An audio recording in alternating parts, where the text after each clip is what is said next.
welcome to the UIC Urban Forum. Please take your seats. Our program will begin shortly.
Good afternoon.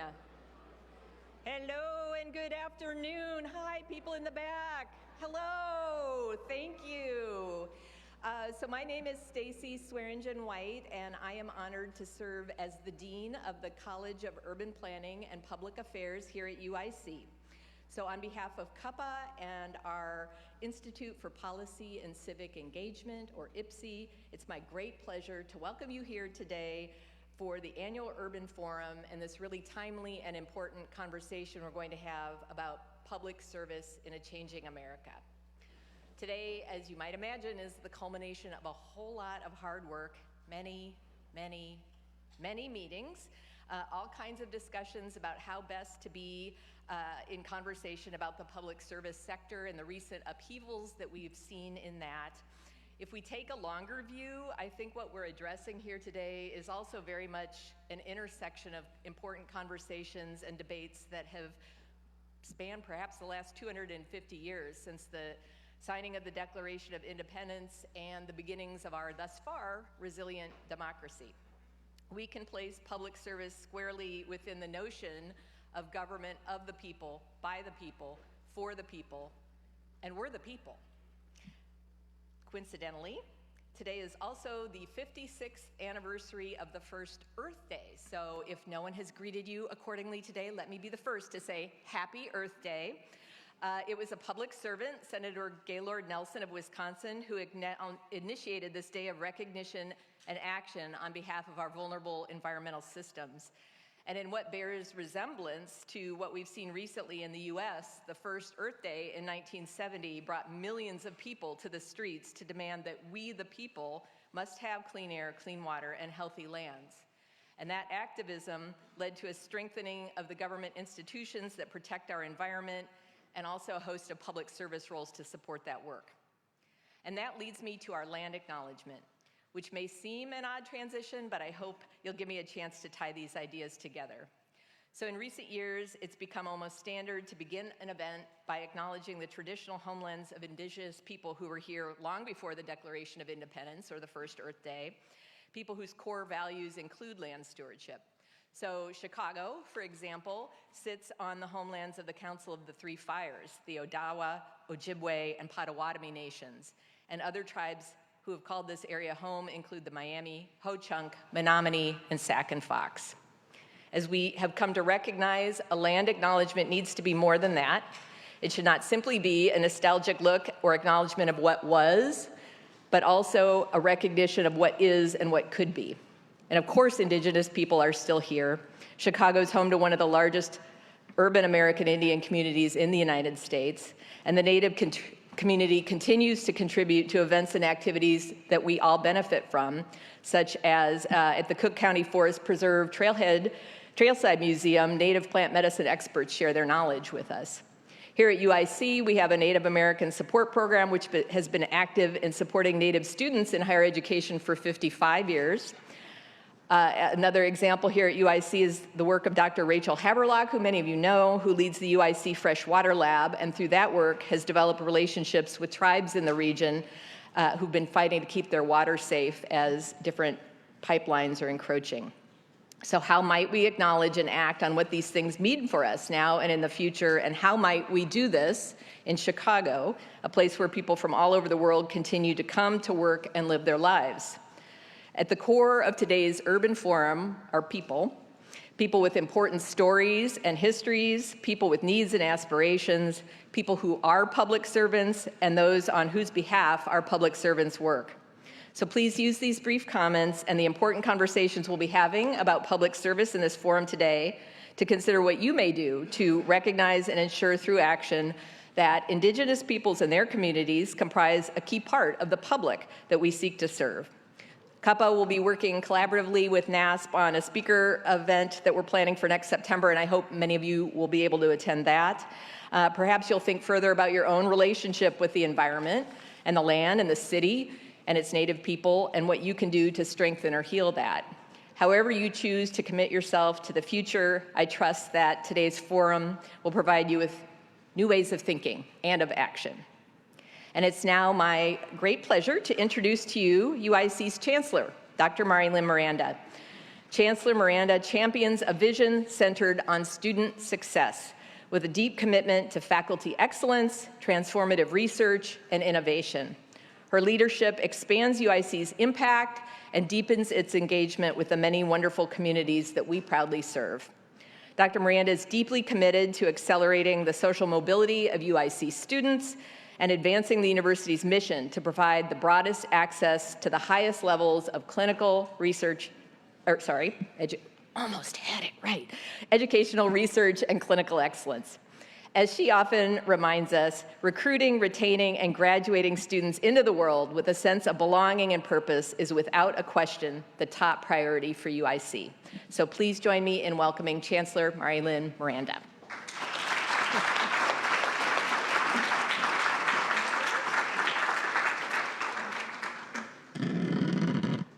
Thank you, Stacy, for that very kind introduction. Good afternoon, everyone. And it's a good thing it wasn't Tony Preckwinkle up here saying good afternoon. I'm just saying. And welcome to the 2026 UIC Urban Forum. I am absolutely delighted to welcome all of you to this important gathering, and I'm delighted to be here myself. And I'm going to tell you a little story about my arrival at this event today. So the night before last, I got a call from my husband, who spends most of his time on our farm in Indiana, letting me know that something had happened with his mom, who lives in Ohio, and he needed to leave, and I needed to get to the farm because there was a bunch of stuff that needed to be done on the farm, and we also have this much beloved hunting dog of ours, who's also like just the sweetest, cuddliest thing you can imagine, all 60 pounds of her. And And we recently lost our other hunting dog, so she is like bereft because her best friend is, she keeps waiting for her best friend to come home. So I go into that immediate, like triaging that all of you do, right? It's like, okay, I'm going to cancel this, I'm going to cancel that, I'm going to drive now, I'm going to, do this or that, and I'm doing all these trade-offs in my mind about what I can and can't do. And then there was this, as I was working through all of it and what I was going to get here for, there was this moment where I thought, well, if traffic is really bad, there's going to be a trade-off between being able to shower and coming to the Urban Forum. And I said, I'm going to go to the Urban Forum, whether I'm dirty or not. But I know you are all grateful to know that I slipped in just in time to be able to take a shower before I came here. Any of you who have worked on a farm know how grateful you should all be that I had the opportunity to do that. So this year's theme, Public Service in a Changing America, is especially timely. I'm married to a person who retired after 35 years working as a public servant for the U.S. Environmental Protection Agency. At this moment, when public institutions and public service both face enormous pressures, we need to remember that public servants show up every day to keep our water clean, to keep our streets safe, to keep our schools open, and to keep our communities connected. That is a powerful mission. And that is why it seems so especially appropriate to host the Urban Forum here at the University of Illinois, Chicago. UIC's mission is to provide the broadest access to the highest levels of educational research and clinical excellence. We are Chicago's largest and only public research university. Thank you. 56% of our students are Pell eligible, and more than half are first generation. We are nationally recognized for advancing social mobility, ranked first in Illinois and 9th nationally in social mobility. UIC has also been designated an opportunity university by the Carnegie Foundation, recognizing us a place that provides both broad access and higher earnings for our graduates when they leave us. And our clinics and hospital focus on caring for the most underserved communities in Chicago and across the state. At the same time, our faculty compete their ideas nationally and internationally and secure roughly $500 million in annual research funding. We are committed to access and excellence and have proven that both can be achieved together. Access without excellence is incomplete. Excellence without access is unjust. We must have both of those together. And if you want to see those values in action, the College of Urban Planning and Public Affairs is truly a shining star. I remember like the second week of being chancellor, I was at an event in downtown Chicago, and somebody walked up to me and said, "Oh, are you the new chancellor at UIC?" And I said, "Yes." And this guy says to me, "Well, I'm a MUP." And I said, "So I'm happy for you. Tell me about that." Of course, now I know very well what a MUP is, and I run into them all over the city. I'm so proud that our College of Urban Planning and Public Affairs populates agencies and nonprofits and even companies all across the city. So CUPPA prepares students for careers in public service, planning, and policy, and it produces research that helps communities and governments make more informed decisions. That work is recognized nationally with clear impact across Chicago and well beyond. For example, the Natalie Voorhees Center leads Chicago's annual point-in-time count, a one-night effort that measures how many people are experiencing homelessness across the city. These data help the city better target housing and other services. Through the Urban Transportation Center, researchers are studying how flexible on-demand transportation can connect people to jobs, healthcare, and essential services. Their work helps public agencies make smarter investments that expand access and opportunity. That is only a small portion of the wonderful work that goes on at CUPPA. I could go on for a very long time.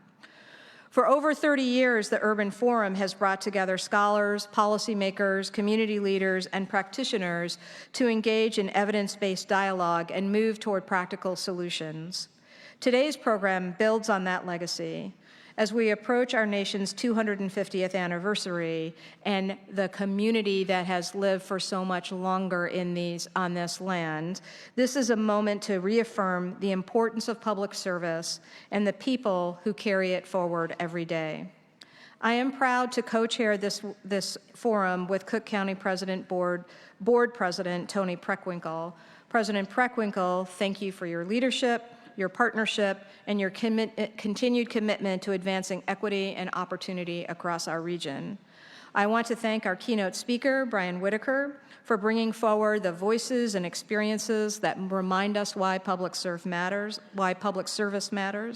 And I want to recognize Dean Stacy Swearingen-White, Joe Horath, who was here but moved, he's over there, and the teams at CUPPA and the Institute for Policy and Civic Engagement for bringing this forum together.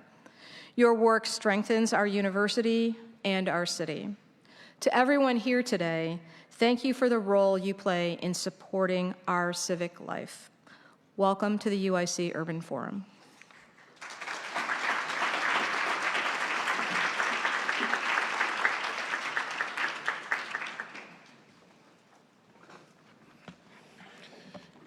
Good afternoon, everyone, and thank you, Chancellor, for that wonderful welcome.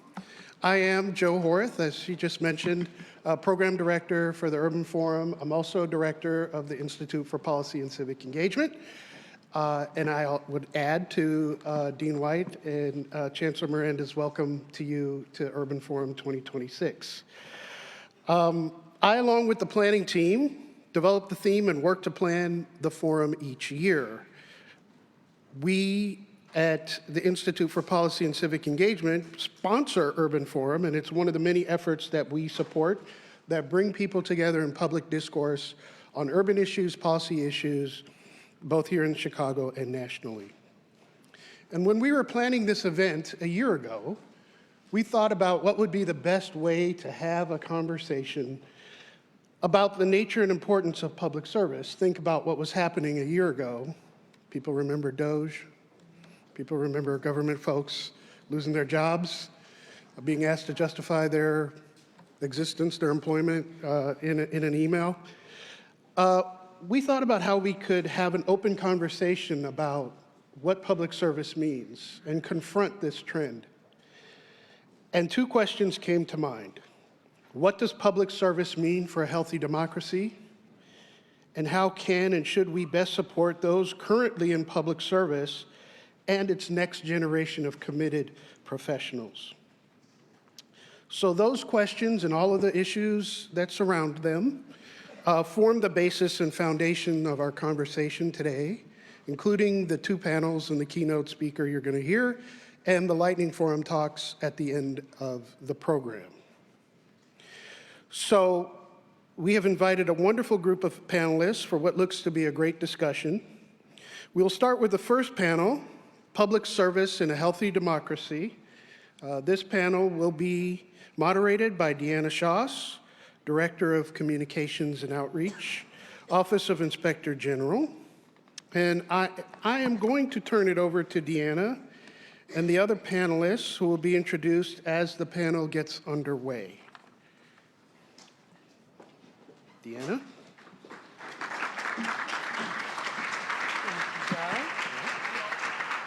And you're just filling them? Okay, thanks.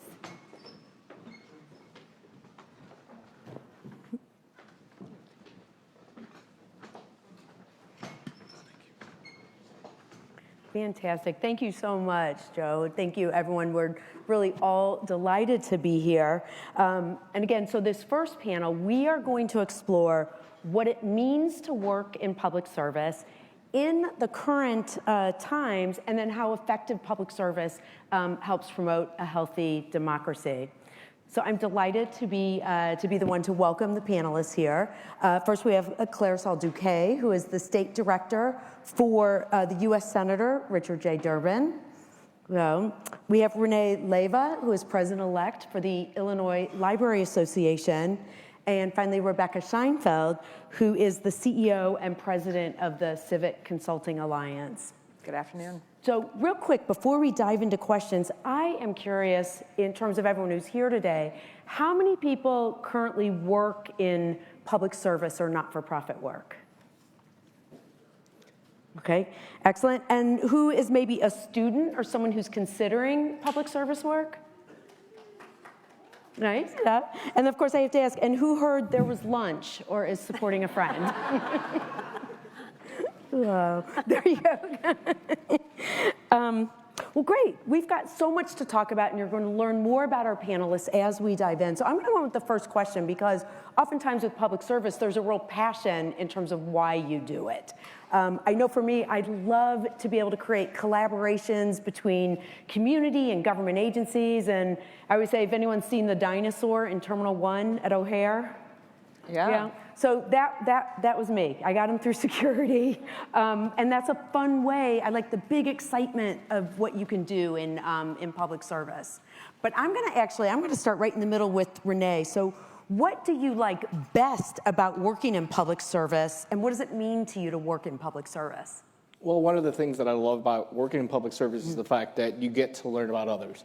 Public service means you get to connect with other individuals. At this moment, I know I've just visited several Chicago Public Library branches, and just to see, they're all like a different community, right? So they represent their own communities. It's like a melting pot. The culture, the history, everything is different. And so when you get to learn from each one of them, you get to bring it back to your own library. And currently as president-elect, you're able to then say, how can we bring this to other libraries statewide?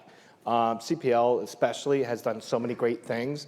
And it's just one of those things that we have to remind ourselves that we can bring this outside of just the silos. The state of Illinois has like 3 different library systems, one being Rails, one being CPL, and one being IHLS. And I think it's very important right now with what's going on in this sensitive times that we work together. Mm-hmm. And you work with, I think, like 37 different libraries, or? So ILA overall has 2,000 members and over 500 institutions. Okay. And so we really work with every library to making sure that they're being supported. With funding cuts that's currently happening, and but to go back to your original question, sure. It's just being there for the communities, getting them to connect and understanding their story, to then see how can we support them, especially our library workers who right now feel like the fundings are getting cuts, and so how are we able to still support our communities with what's given to us, which is the difficult. That's great. So what I'm hearing you say is that idea of being in a position to be able to support people who are on the front line of then serving community. So Rebecca, what about you? Because you've actually both been a head of a city department, now with the Civic Consulting Alliance. What draws you to public service? I have always been motivated by understanding how things work, and there is no substitute for actually working in public service and having a deep appreciation for what it takes to run a city, a state, federal agency that's benefiting millions of people a day. There is this unique adrenaline, honestly, to it, and I encourage everyone to make sure that you invest time throughout your career in opportunities to give back through public service. I've had a 30-year career, a third of that has been in positions with the public sector, but even when I've been in the private sector, I've always been in roles where my clients or partners and collaborators were in the public sector. So the public-private partnerships are critical. I am very motivated by opportunities in the public sector because every day you're given an opportunity to help people lead better lives. And there is no substitute for that. So I currently lead a nonprofit called the Civic Consulting Alliance, and we provide pro bono support to our government and civic leaders in the Chicago region, bringing the capacity and expertise of the business community to help those leaders achieve big goals. And now is more important than ever, as our government leaders are being asked to do more with less and being faced with unprecedented challenges that require new models of collaboration. So if there was ever a time to lean in new ways, now is the time. Mm. And Claire Saul, you reach so many people and have such broad reach. What drew you to public service in your career in public service? Yeah, thank you. It's really always great to be at UIC. It's my alma mater, so being in this building brings me back quite a bit. And actually, this is where it started for me. As a student at UIC, I was going to school full-time and working for a nonprofit while I was going to school. And that's one of the beautiful things about this institution, is that you can do that. My few years in nonprofit work led me to go work for U.S. Senator Dick Durbin. And when you think about a United States Senator and you think of Congress, you think of these large, sweeping bills that change, hundreds of thousands of lives across the country. But I gotta tell you, the thing that really motivates me, and I've been very, very fortunate, it's that one-to-one impact that you can have in public service where you really change someone's life. I just got a call last week. A gentleman was just so incredibly grateful. He had called me the week before because a young man who is in medical school at Rush University, his DACA was about to expire and was going to miss out on doing his medical internship because his DACA status had not been re-upped. And so we were able to move quickly, get that DACA status, and now he is off to his internship.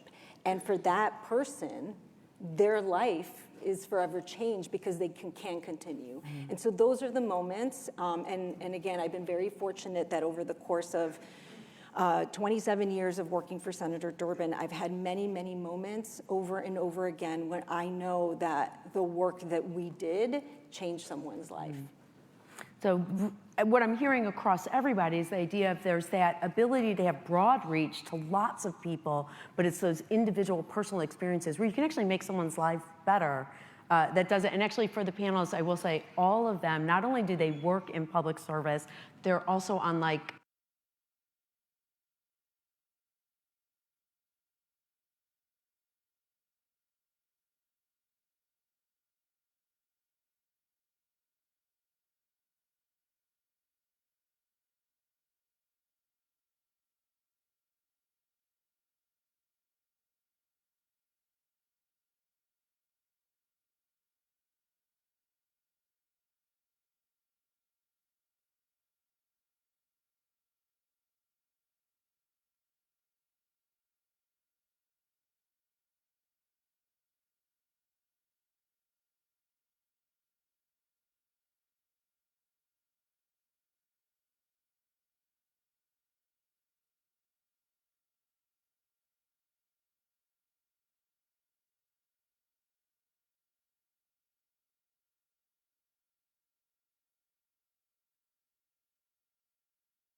Oh, thank you. That's like one of those where you're still shouting.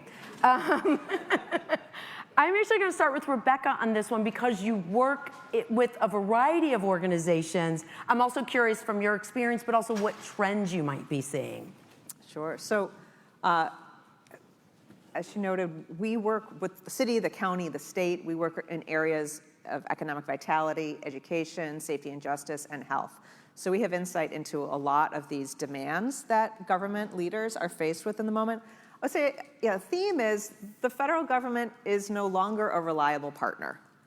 And not only are they redirecting resources, cutting resources, eliminating whole programming that has been so heavily relied on, but that's also exacerbating pre-existing challenges that we have at the local level. So Our state and local government leaders are seeing increased demand from the public for support and for services and to help solve new and novel problems, but they're being asked to do that with less resources at their disposal. So it is forcing a tough prioritization of resources. It's also, in its best outcome, forcing more efficient use of resources and better collaboration. Collaboration across levels of government, thinking about how the city and the county and the state, for example, can be more efficient in how they're occupying different spaces within an ecosystem. For example, we worked with the city, the county, and the state to help align their resources on gun violence reduction for street outreach workers and community violence intervention, so they would have more coordinated, less redundant procurement opportunities and more efficient, in total support for community-based organizations in that space. There's also more opportunities and demand and need for collaboration across sectors, not just across levels of government, but collaboration within, within the public sector with nonprofit, community-based organizations, philanthropy, and the business community. So done right, this is a real moment to see greater alignment and greater collective impact. There's a lot of examples. Again, I'll throw one out about the public safety space. We've invested, again, in community violence intervention across those different sectors. So helping philanthropy align their resources and be more organized, helping the business community come together and identifying an agenda for reform of the police department, for support for violence reduction and prevention measures, and then continuing to support the city, county, and the state in this. And now those three sort of legs of the stool can come together and work better in collaboration at one table. So I am optimistic that these increasing pressures are going to result in better collaboration, but also what I hope is more faith and respect for those government and civic leaders that are doing that hard work, often thankless work, unfortunately, but so important. And we know that we have some rock stars in leadership, and this is an opportunity for them to continue to shine and for us to be collaborating and supporting them. And so I hope that the public, which might have taken certain federal government and other government support for granted, will kind of have a greater appreciation for that. I also hope that the business community and the social impact sector will have a greater appreciation for why investing in government and government leadership is so important, because there are things that the government is always uniquely positioned to do that no matter what amount of collaboration or leadership, the business community, philanthropy, community-based organizations, they institutionally don't hold the levers to be able to affect change, certainly. So it requires that collaboration. So I'm trying to see the silver lining here on a number of fronts. Well, what I'm hearing you, it sounds a little bit like people are shifting. So it's almost like shifting who's doing what, and then through collaboration, maybe not having a net loss, but maybe new opportunities coming forward. Certainly powerful. at the state level, as the federal government has come back, I mean, Senator Durbin's office, the state government has been front and center, both kind of holding the line of what should come to be done by federal government versus state. How are you seeing that? You talked about that person-to-person connection that you make. What are you seeing in terms of shifts in government now that impact your work in public service? Well, there's no doubt that we are seeing a degradation of the expertise, experience, knowledge within the federal government. There's no doubt. I mean, the loss of we're talking about a year ago with the DOGE cuts, that large number of people, but there's been so many more cuts, right? I too agree with Rebecca that the level of cooperation and creativity and innovation that's happening at the local state level with business is critical. But I will say that the loss of the federal investment in certain areas is something that we cannot replicate. That the loss is serious, it's impactful, and it's going to take us a long time. I think often about the work that we've done around scientific and medical research. Mm-hmm. Let's just talk about the impact to NIH. I started talking about that individual impact. I often think about people who were in clinical trials through the NIH, cancer treatment.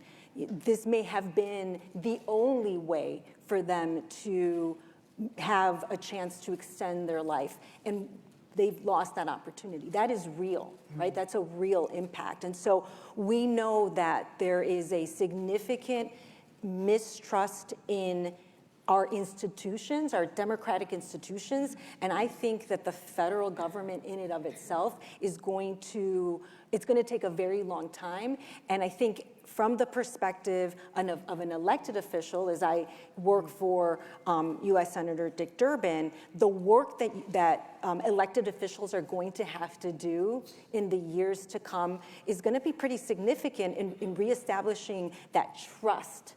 Because if we don't, I truly believe if we do not have the trust of community of people, we will lose out on the long term billions of dollars in terms of what people say. Okay, I'm willing to go and as a research institution, I will go to the federal government and apply for those funds.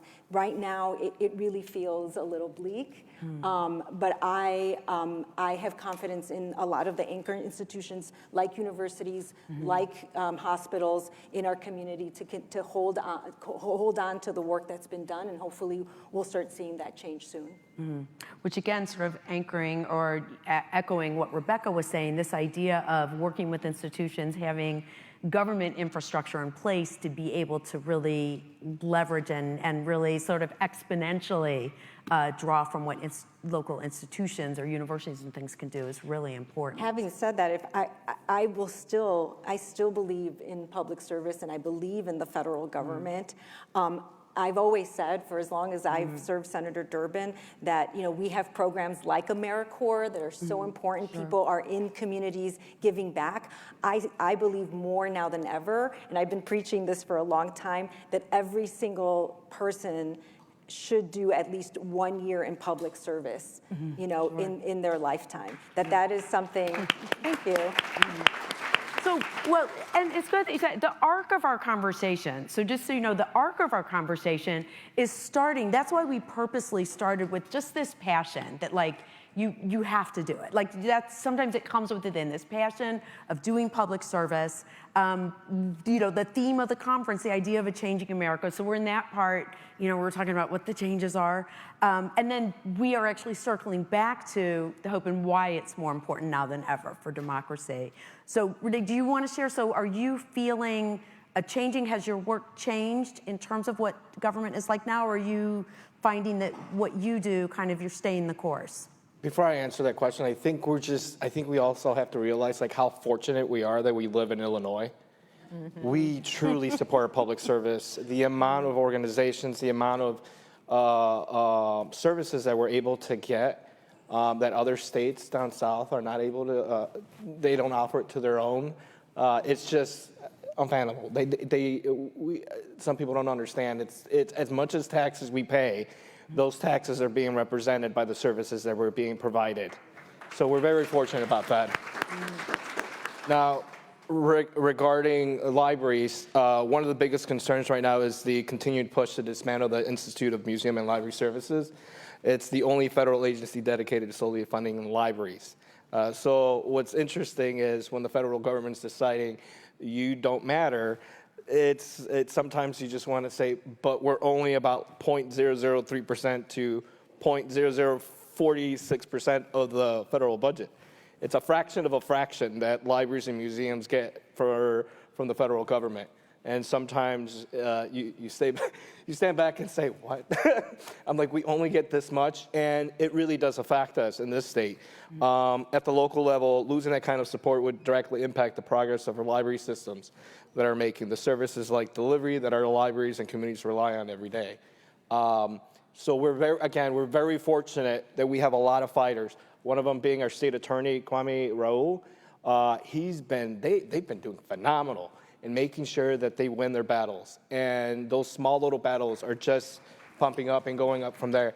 And we're very fortunate to have them. We're very fortunate to have Alexi Janulius right now. He's our state librarian as well. And he's been pushing to making sure that we're being supported and we're being viewed. And obviously just being part of this is amazing because I don't think ILA has ever been part, as with the UIC Urban Forum. So I want to thank everyone for inviting us to be here, because I just want to let you know, libraries are not going anywhere. Libraries are here for you.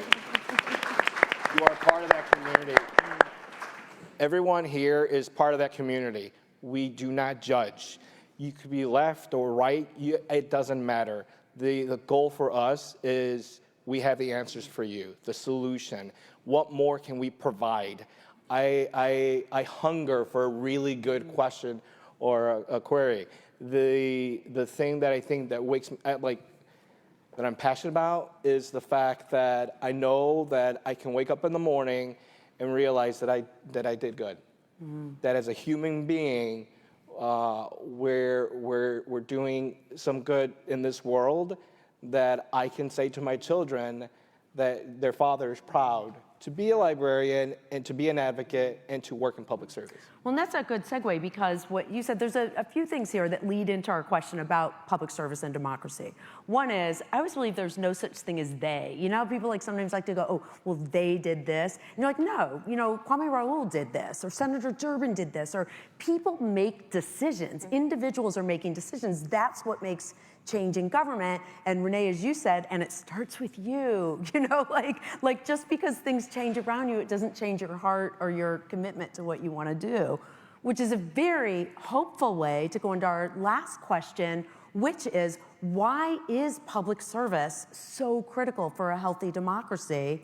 And I'm actually going to start with you on this one, Claire Saul. I mentioned earlier this idea of trust in our institutions, trust in our norms, right?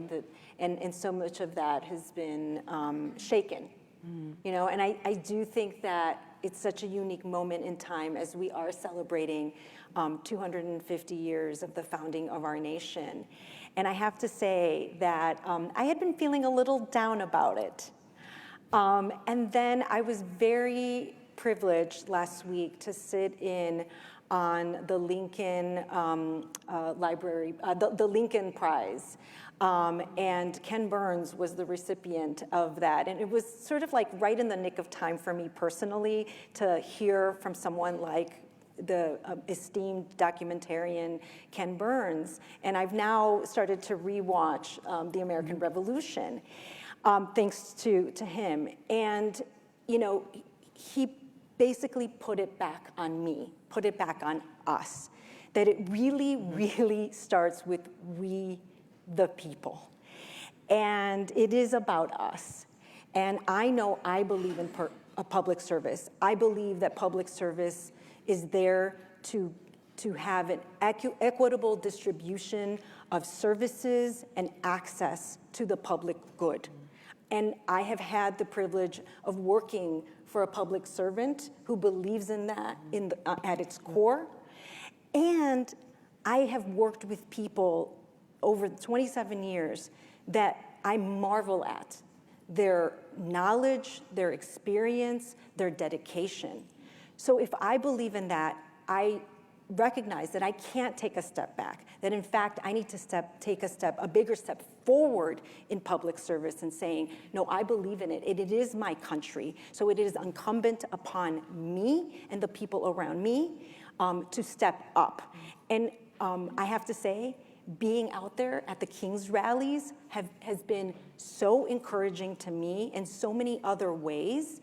And so I have decided that this year, on the 250th anniversary, I will make sure that I will be reading the Declaration of Independence to all my family gathered at my home, because it is our Declaration of Independence, right?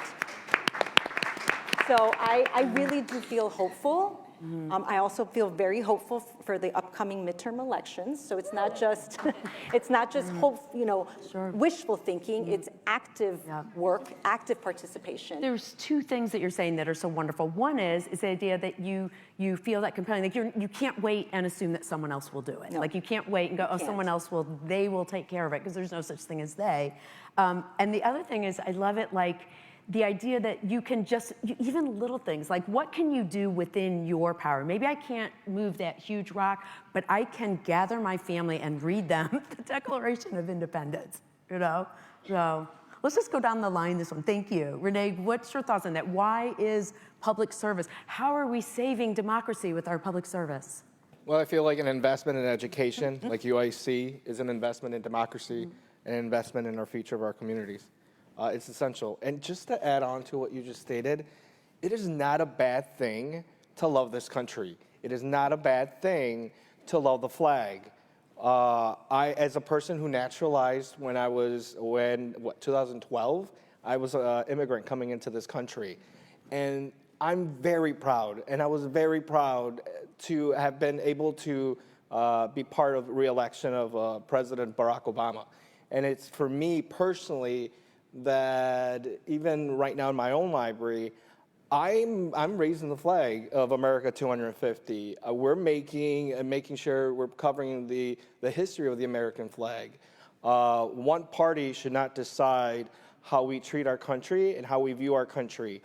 And it's a reminder of our values and our human decency, and it's just making sure that just remind yourself it's not a bad thing. And hopefully, after the midterms, we get to see that and see some positivity. But can you say the question again? So the question is, how does public service help promote a healthy democracy? So for libraries, we allow your voices to be heard. We want to hear your story. We want to improve ourselves. We're using your taxpayer money. We need to make sure that you're being listened and that we have the services for your kiddos, the services for yourself, for our senior citizens who have worked their butts off and are not getting enough money in their retirement. We're there for you. You just need to literally tell us, hey, I'm not being heard. And our goal in life is to make sure that we have everything for you. We are the ones that are listening to everyone's complaints on the newspapers, online, on YouTube, on anything on a broadcast. And we try to say, how can we provide that in our library? How can we cover those gaps? Because at the end of the day, if no one else is gonna do it, if your mayor's not gonna do it, if your aldermans are not gonna do it, you bet your butts, I'm trying not to curse because I know this is being recorded, Joe, is libraries are gonna work their butts off to making sure that we got you. We're there for you. And if you remember as a child growing up as a library, and you're like, I remember you had to be quiet, there's only a few things, I know I had to pull out the little cards to read where the call numbers are at, and I had to stay quiet. It's different culture right now. When you go into a library, it's lively. It's there for you. We have hotspots. We have so many other services. And I just want to remind everyone here, folks, that if you're seeking a place of welcome, libraries are there for you. We were always there for you, and we will still be there for you. Yeah, libraries are often the anchors in communities, bringing community in. Rebecca, for you, why is public service so important now for a healthy democracy? I think picking up on some of what Renee and Claricel were talking about, public servants are the public face of government institutions, and effective government institutions are critical to a functioning democracy. And we are seeing across the globe, unfortunately, but at least we're not alone, declining trust in government. And this is an existential threat to democracy, right? We have to work to build more public trust in institutions. That takes the effective leadership of government leaders. And it takes the public, the opportunities to build trust come when the public has a positive experience with government and sees government as being an effective steward of taxpayer resources and effectively solving problems and bringing the right services and supports to the public. So thinking at it at a high level, it's a little scary, honestly, to see the dismantling of institutions and the, what I'll call the, negative cycle of that. Claricel mentioned, just the huge brain drain. It's not going to be like flipping a switch to build back up the institutional knowledge and capacity of a lot of these levers of government. But every day, public servants have the opportunity to build trust with the public. A lot of the work that we do with our clients is around that. For example, just a couple weeks ago, we released an assessment we've been working on with the police department in Chicago about how to infuse a community policing and community-focused policing mindset across all officers of CPD. And so this is about building trust with community. And we had a whole set of findings and recommendations to this, but the whole point is you can't have effective policing and you can't have constitutional policing without trust with the public. So there's micro and macro examples of that every day for public servants, and that's essentially a lot of what we do, which is how do we enable government leaders to show up in an effective and responsive way for the public to then improve those cross-sector collaborations, improve the services that we provide to the region, to make the Chicago region prosper, and in turn to have effective public participation in our democracy. It's so exciting. I think this is cliche, but that idea that like everyone who's working in public service has that moment to actually promote healthy democracy. Like you don't need anything behind you. It's how you work and how you serve, which all of you are doing. Deanna, if I can just build on one thing Renee was saying. I was listening to you about libraries. Renee and I were talking because we also do a lot with Chicago Public Libraries. And Chancellor Miranda, I was thinking about your opening remarks and UIC's mission around making sure people have a sense of belonging and purpose coming out of it. And that's another micro opportunity. Libraries being a space for everybody, being a space for belonging, providing so much more than just books, but so many services now, being that third place, and being able to be a resource for people to find that purpose and express that purpose and enable that purpose. So, this shows up in every context.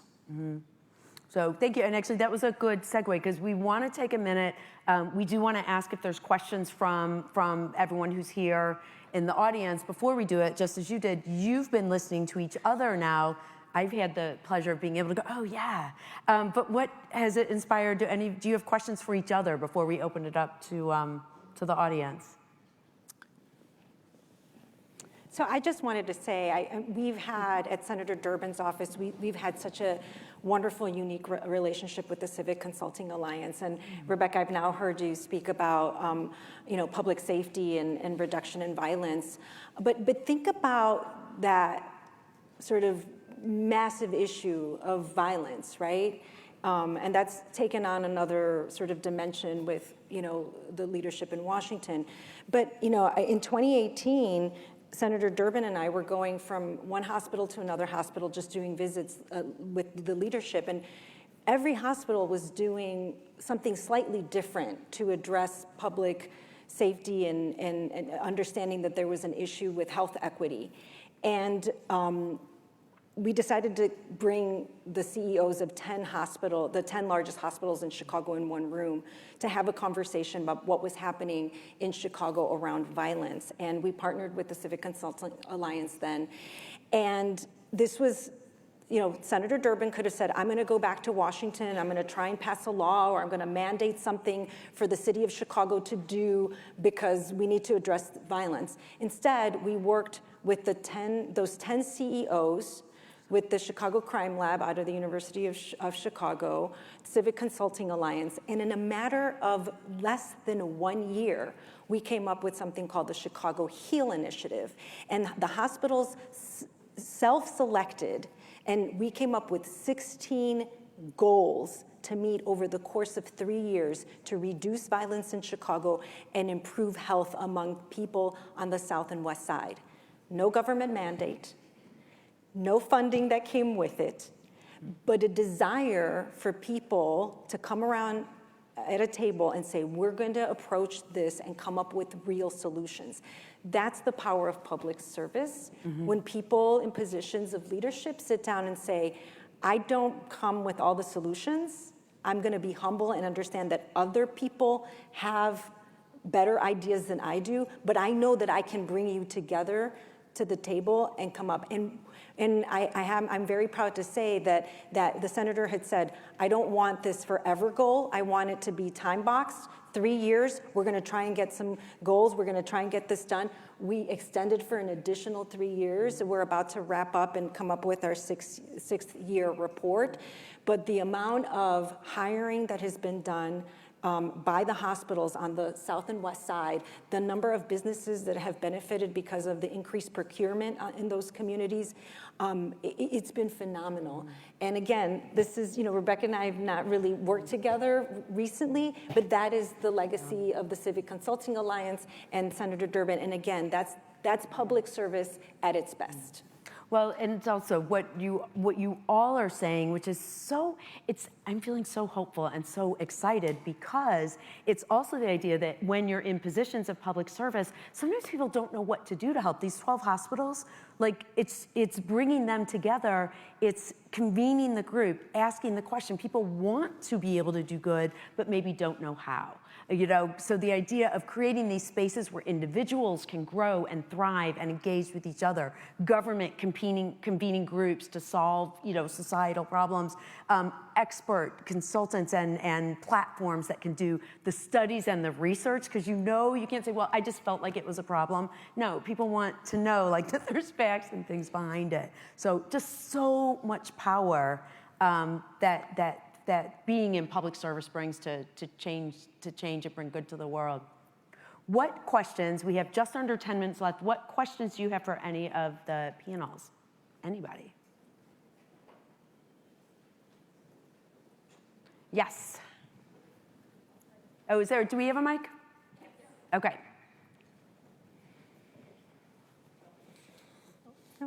Hi. Oh, okay, we'll get, and then he's next, yeah. We'll go to the mic. Okay, hi, I'm Jennifer Godinez, and I'm here because I'm very passionate about public policy, and I'm a graduate of a public policy degree from the University of Minnesota, actually, but grew up in Illinois and I'm back now. And I also have done work at the federal level with equity and government. So I'm here, so you can imagine, I'm looking for projects as well, and lunch, because it's over. But no, thank you so much for your comments. And I just want to bring up an issue I think is really urgent right now with the Latino community, which is obviously the elephant in the room is a direct attack, right, from the federal government on our communities and with ICE surges. So I really grapple with this idea of, and I was just sharing with others here at the table, that I want to encourage young Latino and Latinas to run for office, be public speakers, be thought leaders, be the next Ken Burns, because we have our stories to tell. That's not really being invested in. I want to be really frank. I don't think universities invest in the Latino community and public policy. Very limited. I still meet people and they're like, you have a master's degree and you're first generation? That shouldn't have happened. In 30 years, we should have several institutions with Latino pipelines. So if you could just comment specifically about the building that trust and the pipeline for Latinos in public service. If it's okay, I would like to chime in. Right, because you've even done a TED Talk. Well, I'm Latina. I'm first generation American. I was born here in Chicago, born and raised. My parents immigrated. They were undocumented for most of my childhood. And I was lucky enough to come to UIC. And that was the game changer for me. But as someone who spent a significant amount of my career in public service and in politics, right? Because a lot of this starts in politics. I was, long before I ever worked for Senator Durbin, I was going door to door, campaigning for people, local elected officials.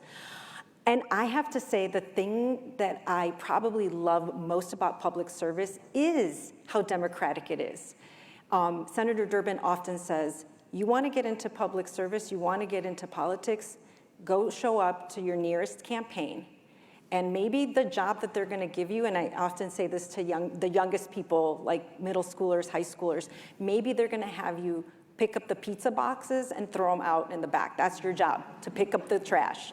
Ooh, election judge is a great, high school students can be election judges. So really if you're willing to do that and to show up, I really do believe that this sector still moves by people willing to do that, the sort of work your way up, right?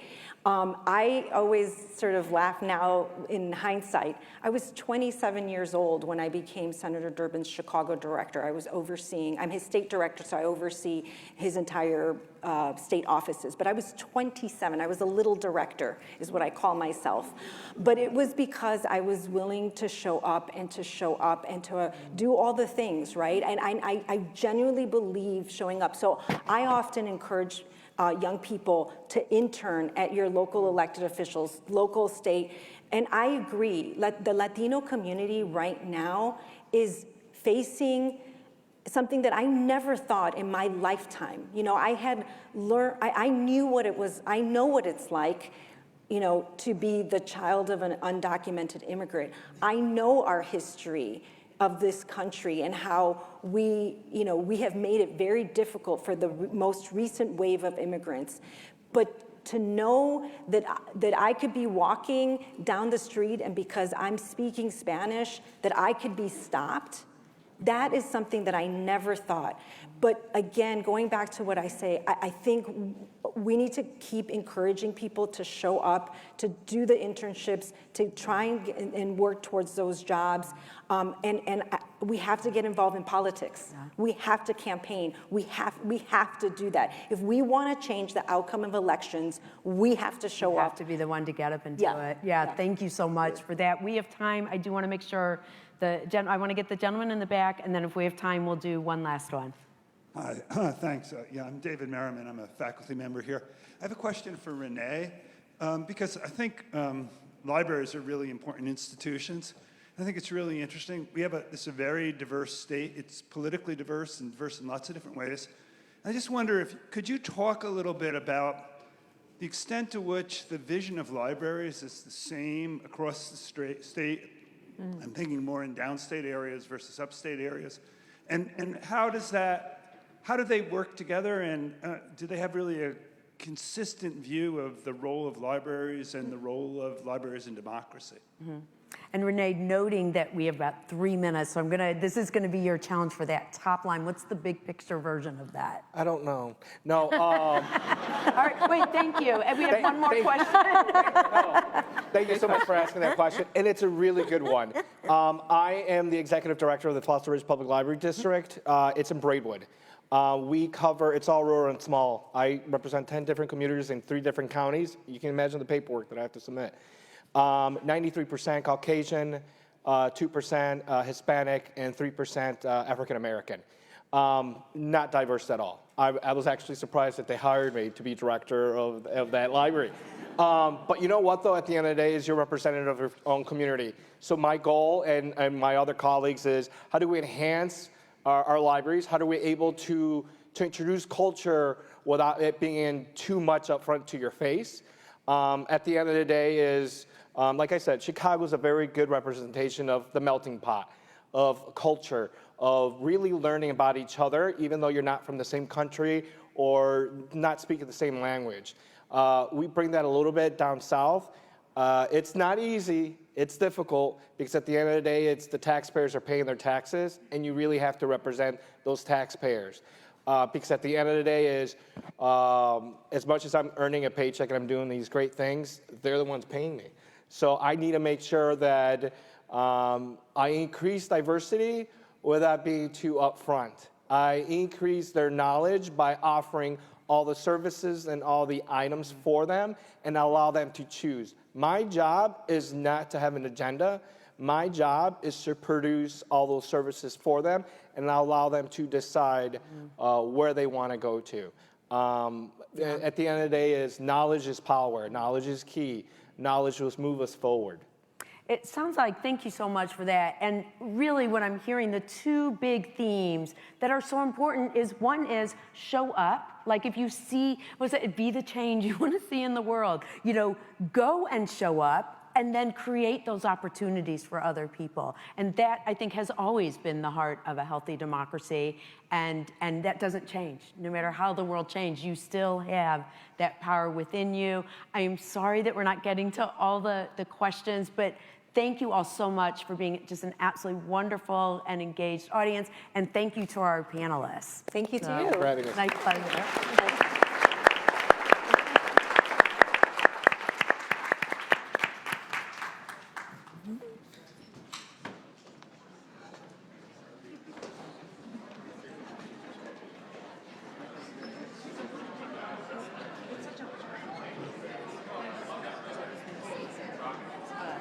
time, but I get so afraid every time.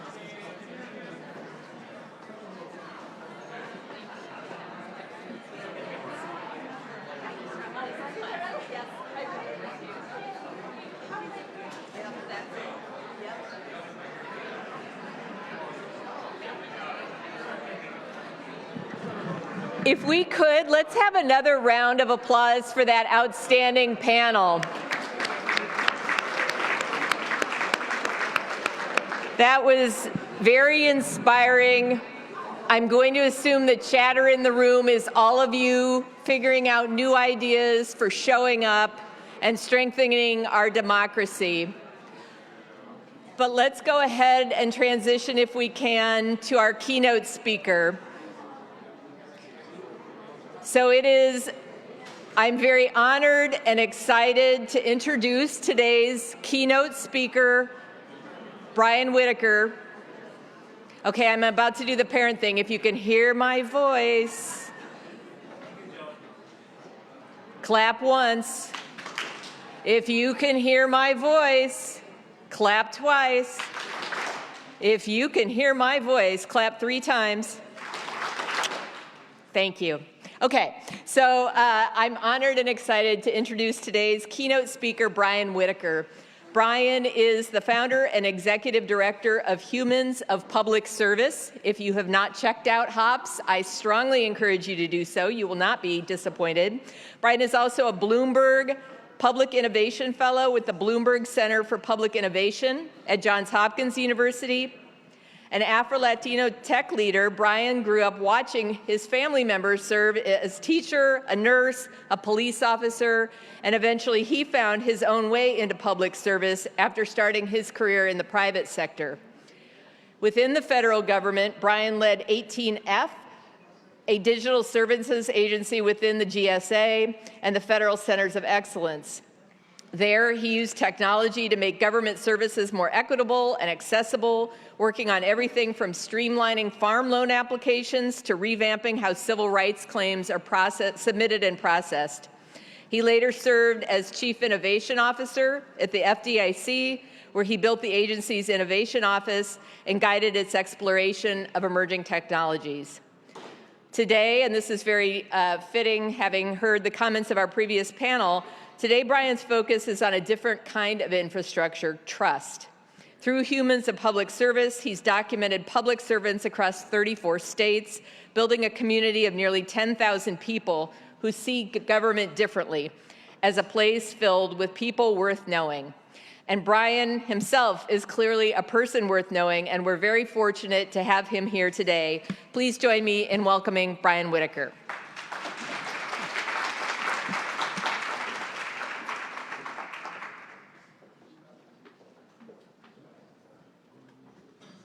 Good afternoon, everyone. Good afternoon, Dean White, Chancellor Miranda, and County Board President Preckwinkle. It's a tremendous privilege for me to be here today at the UIC Urban Forum, hosted by the College of Urban Planning and Public Affairs. It's fitting to be here at the College of Public Affairs, as I'm a luminary in the field. At least that's what I keep telling myself to calm my nerves while writing this speech. After all, why else would I be invited to speak at such a momentous occasion?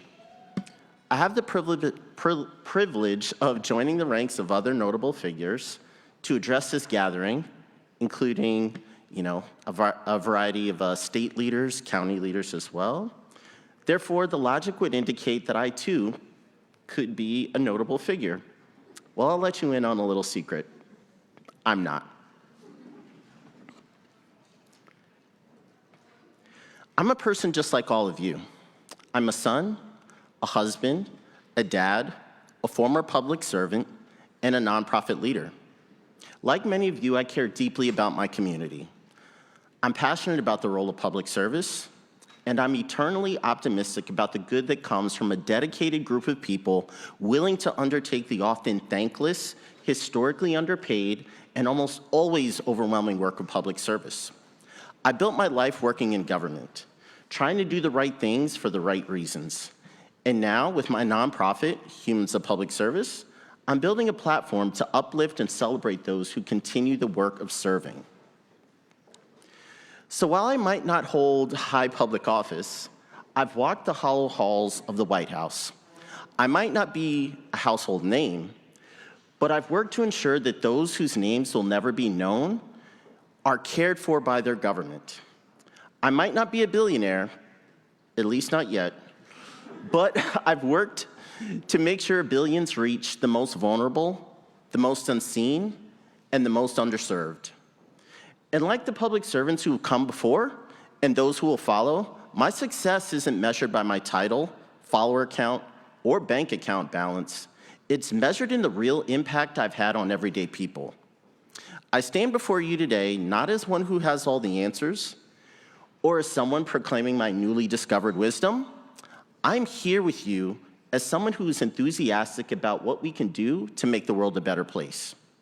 I bring to you this afternoon my experience and my sincere desire to leave you with the same enthusiasm for public service that guides my heart, and hopefully inspire you to leave here today more excited about what it means to be a person of public service. And my draw to public service really started with an unusual beginning. Both of my parents are from Panama. That's the country, not the beach in South Florida. You'd be surprised how many times I have to make that distinction.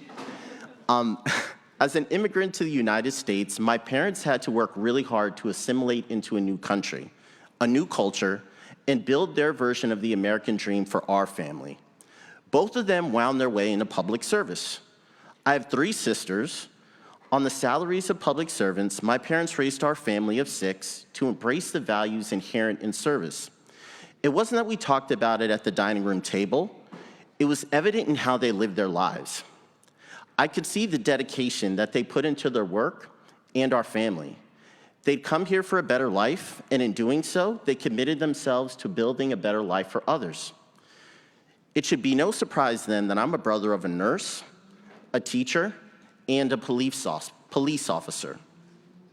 As someone who came of age watching 90s sitcoms, I can confidently say my family is the stuff of a sitcom writer's fantasy. The only thing missing from the script is an engineer, but I'll get to that. As a child, we would often take trips back to Panama, the country, not the beach, to visit relatives. It was a way for my family to stay connected to our family and to teach us about our roots. 5-year-olds aren't typically known for their patience in traveling, especially long distance, but I was the exception. I didn't mind the long flights back and forth. I was more than entertained with crayons and a coloring book. Entertained really isn't the right word. Enthralled is probably more accurate. I loved my crayons.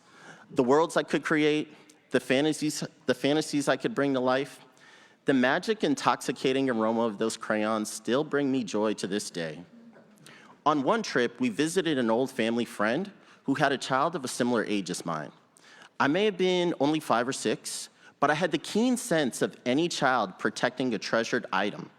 I could feel this other girl eyeing up my precious stash, and like Golem protecting his ring, no one, I mean no one, was going to get my precious.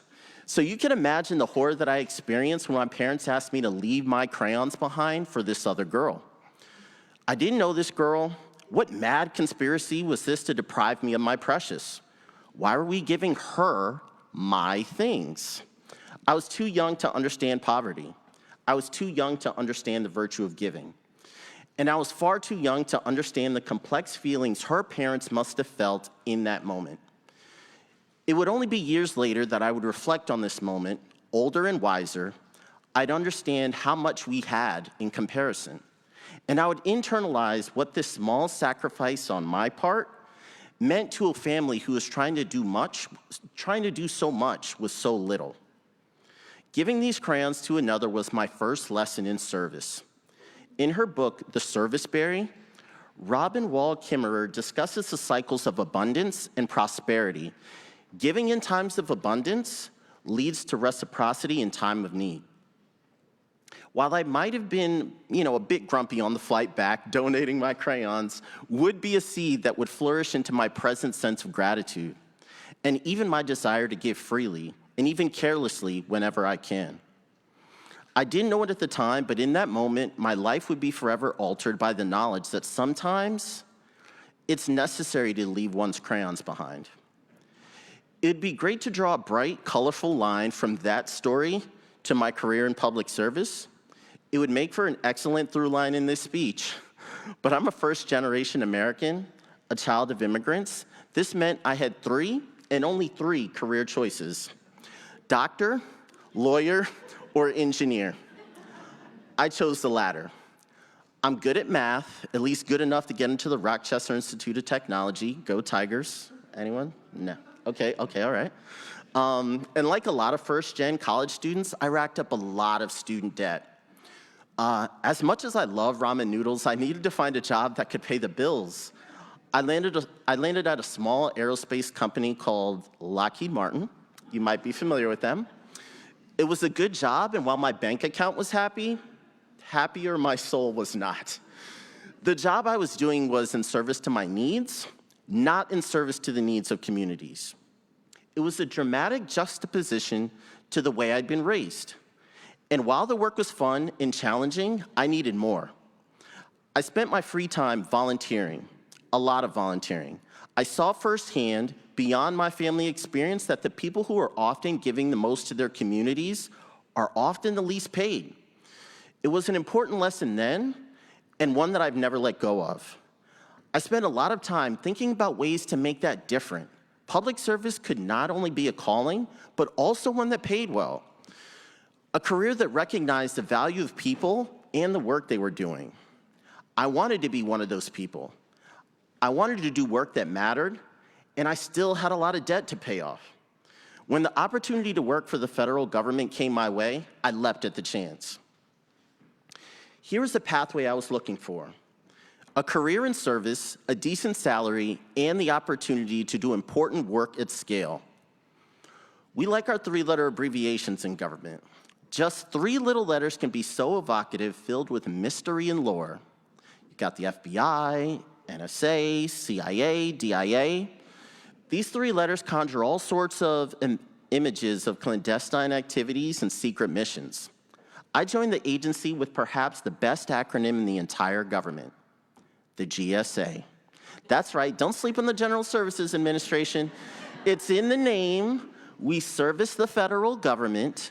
Without the GSA, there's no Jason Bourne, there's no Mission Impossible, no James Bond. Okay, wait, that's the wrong franchise. What I'm getting at is that even action heroes need working email. That's sort of the point, though, right? It's the necessary work, the unglamorous work. It's often the most important work in running a functional government. There are 2.2 million civilian federal employees, and they all need a place to work to serve the American people. They need computers at work and the technology infrastructure to support their agency's missions. The GSA does that each and every day. I might not have been driving a gadget-equipped supercar every day, but I was helping drive the success of the federal government. Importantly to me personally, I was stepping into my family's legacy. I was working for the people. I learned a lot in those early years. I learned about the people who were drawn to public service. I learned about what motivated them, like why they chose careers in federal service when they could earn more in the private sector. I saw common threads emerge in the pride people had in the work that they were doing, that they knew their work mattered beyond themselves. These traits aren't unique to federal employees. If you go and talk to just anyone in public service and ask them about their jobs, well, there will be a lot of complaining, and I mean probably a lot of complaining. You'll hear all the reasons why nothing works the way it should, how it could be better, and in the near constant refrain of, I don't know why they do it this way, they should just listen to me. Here's the thing.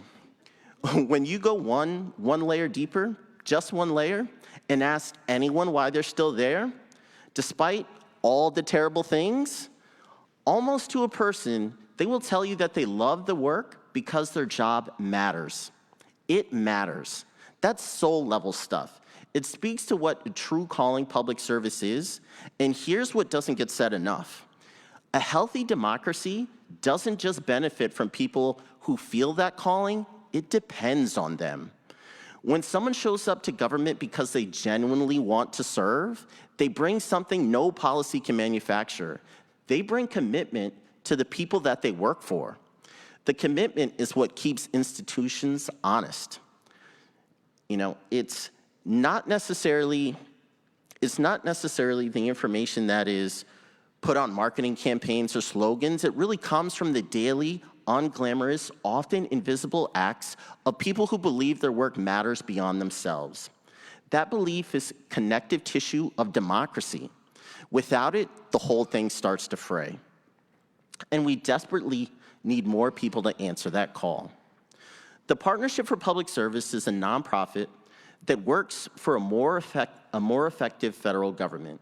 They estimate about 70% of the federal workforce is over the age of 40 years old. There's a huge generational gap that will only get worse as years go on without an influx of talented, dedicated, and committed people coming into public service. The very real and very important services Americans depend on will be increasingly threatened by a lack of staffing. The real-world impact of this is only too easy to imagine. It'll be harder for farmers to apply for aid, seniors to get help with Medicare, student loans to be processed in a timely fashion, and thousands of other things that we rely on and all too often take for granted. Part of addressing the generational gap involves recruiting people from marginalized communities, and we talked about this today, into public service. Research from a startup think tank called Next 100 reveals that too many people from marginalized communities don't see themselves represented in government. Representation matters, and if you don't see yourself being represented, why would you ever believe that you belong? This is why I'm so encouraged by the work that Next 100 does and the Partnership for Public Service and other organizations that are doing the important work to make government services more accessible. The more people we draw, the more diverse backgrounds, the more varied the experience we can infuse into public servants, the better it'll be for all of us. We need people who are hungry to serve, fearless in their commitment to build a better world, and unafraid to make mistakes along the way. I've certainly made many mistakes, and I've learned many valuable lessons, sometimes the hard way, sometimes in really embarrassing ways. I was a leader during the first Trump administration, and I was tasked with establishing an office focused on improving IT across the federal government. Each week, we had to report to the White House on our progress. My boss was usually the one doing the briefings, but on this one particular week, he was out of the country, and the task fell to me. Prior to the briefing, I took it upon myself to ask my senior leadership if we could do some things a bit differently. By the way, for future reference, you should definitely try something new when it comes to briefing the White House. It's really the best time to do it. At least I thought so. Without going too far into the details of what we were briefing, it's enough to say that we were dealing with a new contract relationship that wasn't going well. It wasn't anyone's fault. It was just a new relationship, and there were some things that needed to be ironed out. Ever the eager helper, I pulled together my list of recommendations, and in front of my boss's boss and the chief of staff to the President of the United States, I started to tick through my list. One of my favorite lines from Ocean's 11 goes something along the lines of this: play long enough, you never change the stakes. The house takes you. Unless when that perfect hand comes along, you bet big and you take the house. I had the chance to brief the chief of staff. I was holding two pairs. I was going to bet big. Only I couldn't see my boss's boss shooting lightning bolts out of his eyes into the back of my head. And it was when the chief of staff said, "Why is he asking these questions and making these recommendations? I thought this was already being done." Then I realized that the house had a four of a kind. I went home that night certain that my exciting career in public service had come to a sudden and inglorious end. I was proud of the fact that I chose to tell truth to power. It's not an easy thing to do. The next day, around lunch, I received a very nice email from both the chief of staff and the administrator of the GSA apologizing for being critical in the meeting. They understood I was trying to make a difficult situation better, For me, I learned that timing is sometimes the better part of valor. I'm still learning, and I'm still willing to make mistakes in the pursuit of the greater good. I'd like to say that was the last time I had to learn a hard lesson, but that just isn't the case. And I kind of like it that way. Not the abject terror of being fired part, but the learning part. I like learning, and I hope to keep learning. I've been blessed with a wonderful education, and a formal education is critical to success. And I know I don't really have to press that on anyone in this room, but one specific quote that really comes to mind for me here is, when we give ourselves permission to fail, we at the same time give ourselves permission to excel. Each moment of failure, of learning, however painful, was teaching me to be a better public servant, a better leader, and a better executive. I was learning to excel.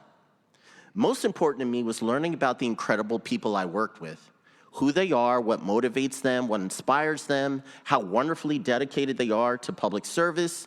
The more I learned about the people I worked with, the more compelling their lives became to me. The harder it was for me to let go of the idea that someone should be telling their stories.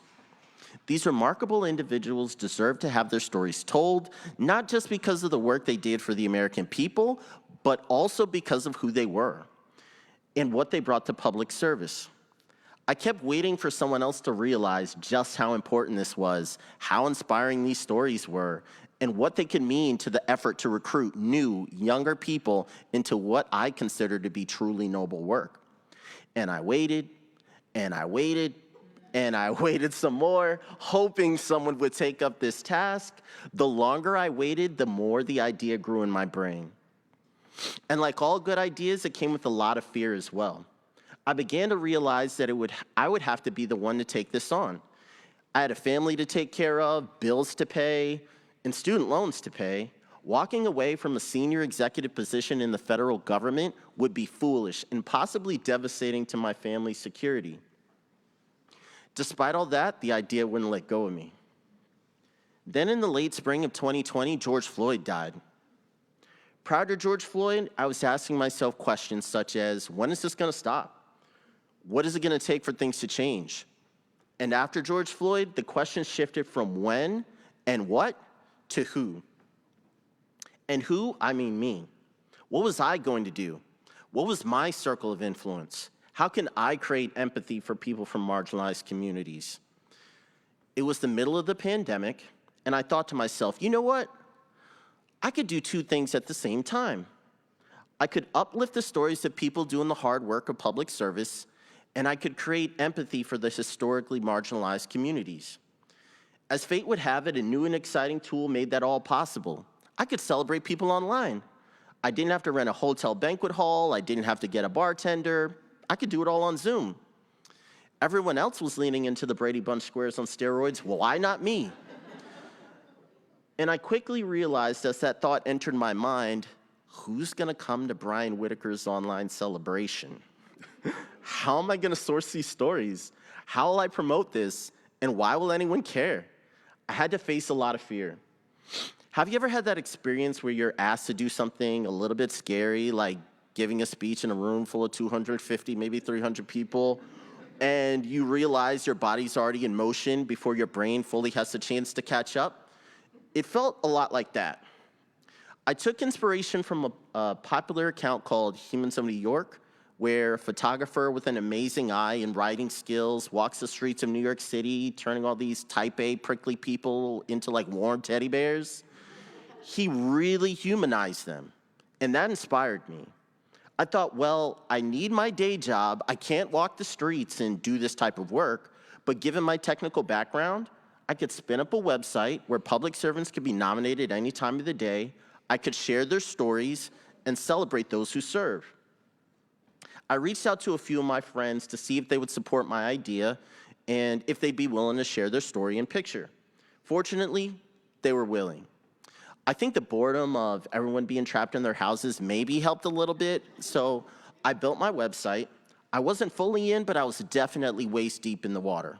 I asked my friends to fill out a form with a few questions like, who are you, what do you do, what inspired you to join government, and what's been the highlight of your career. They'd submit their responses and send in their pictures. At the time, I only had one kid. I'd beg my wife for some copy editing time around like 7:30 on a Sunday night. She'd write up their stories. I sent it to my friends for their approval, and then I'd post their pictures and stories online, basically every day on Instagram. And the response? Wow. Let me just tell you, we literally had tens, and I mean tens, of people each month looking at our content. I was giving myself permission to fail, even if I wish the algorithms were telling me something different. No matter how creative my copy, how endearing the photograph, I just wasn't getting the traction I was looking for. I did what all people do in this situation and spent a great deal of time complaining to my friend. People might not have been coming to Brian Whittaker's online celebration, but I was throwing an epic pity party with a guest of just one, and I am so glad my friend was there. She said 5 words to me that I'll forever be grateful for. Why don't you try LinkedIn? I started posting on LinkedIn, and it actually started to take off. I'm serious. Tens turned to hundreds, hundreds turned to thousands. I'd given myself permission to fail, and now I was starting to excel. I was up to my neck in water at this point, and there was no turning back. I made the leap. Humans of Public Service went from being an idea I couldn't let go of to my exit out of federal service and into the service of public servants. I still want to host a celebration, so if anyone knows a good bartender, please let me know. There is, after all, a lot to celebrate. Sharing the stories of immensely talented public servants, by doing this, I think we've really tapped into something truly special. The people who dedicate themselves to public service, those who are called to this life, it isn't just a job, it's a way of life. The desire to serve doesn't stop at 5 o'clock. It's ingrained into the way each of us live our lives and the way that they live their lives, the way I try to live my life. And it's about the collection of small things that you do that when combined are more than the sum of their parts. I want to give you all a small example of what I'm talking about. You know, my wife and I enjoy walking with our children and our dog to a nearby park. It's just one of those things that we do to try to stay connected as a family. One afternoon, as we strolled down the sidewalk, we saw a smashed tequila bottle, glass shattered all over the ground. My first thought was, who does this? At the park, the image of the broken glass just really kept nagging at me, so it was a real safety risk, not only for my children, but also for my tiny dog's paws, but it was bigger than that. The peace and tranquility of our community had truly been disrupted. And because someone didn't care enough about the consequences of their actions, but look, I know there are much bigger issues that face us than a broken tequila bottle, but in that moment, that bottle became a representation of everything in society that feels like it's crumbling, broken, or shattered in this moment. And later that afternoon, we went back out, cleaned up the bottle with a dustpan and a broom. We cleaned it up, and no one ever knew we had done it, and there was no neighborhood parade to celebrate our selfless act. There was, however, a quiet sense of satisfaction. In the face of so much that can really feel out of control, this was something that was within our control. And we addressed it. The underlying value of this act was that we took our children with us. They were able to witness an act of somebody embodying public service. And while certainly not as fun for them as a box of crayons was for me, I hope the lesson will be just as lasting. Being a public servant isn't about your job title. It's about the habits you build every day. And in the book, Atomic Habits, James Clear says, when you cast votes for your identity through your habits, eventually you become the kind of person that you're voting for. If you show up to serve at work, at home, or in your neighborhood, you're a public servant, period. You don't have to set out to change the world. You don't even have to change your community. You can change how you show up in the world.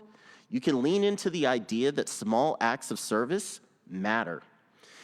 And you can inspire others to do the same.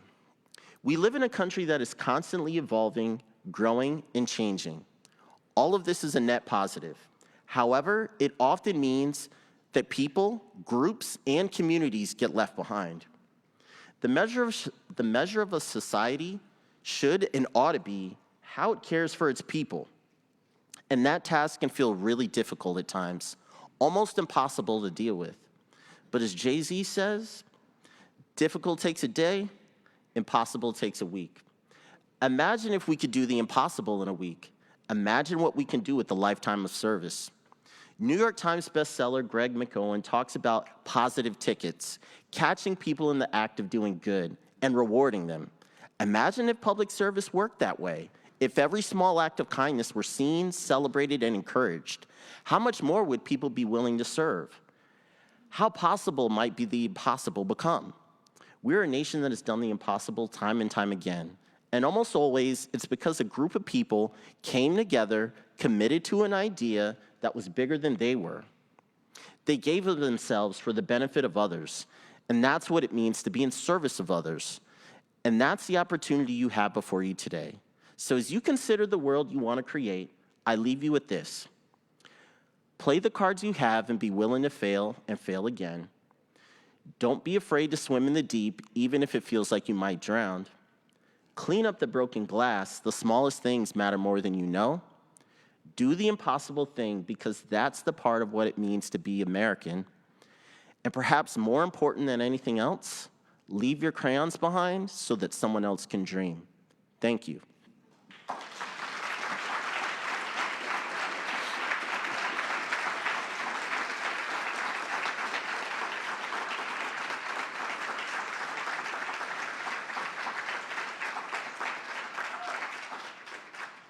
Do we have time for questions, or do I get off the stage? Cool. We've got time. Couple questions? Let's do 2 questions. Sure.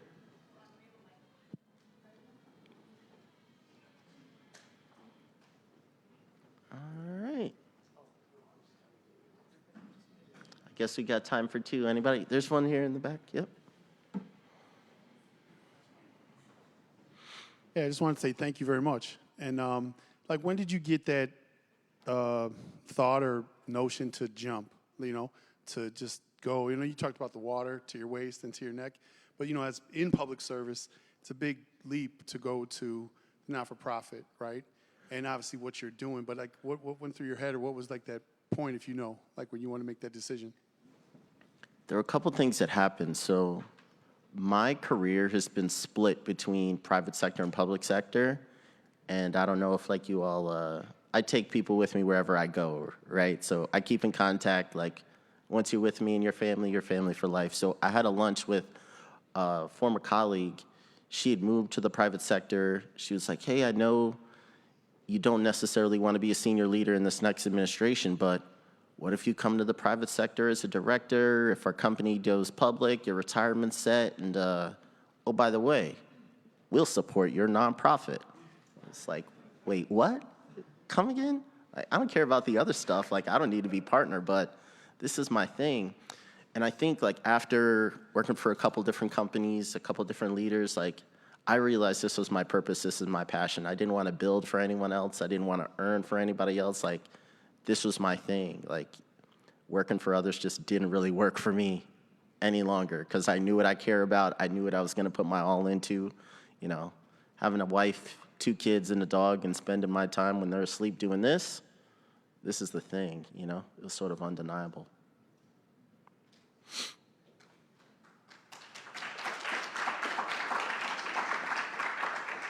One more in the back. Hi, I wanted to thank you for your speech. It was really amazing. I'm Alec Ultraghi. I'm a public policy student here at UIC, and I wanted to speak. I really liked the way you put this innate passion that a lot of people who are interested in this field have. But as a young person who talks to peers, especially outside this field, people who are not interested in this field, they just, have this despair in public service, despair for the government. And I wanted to ask you, how do you motivate others who are not interested in this field to, still have faith in change? That's a really great question. I mean, ultimately, one of the two, I try to do this through Humans of Public Service. Ultimately, like, how do I get these stories told about people from a community like yours?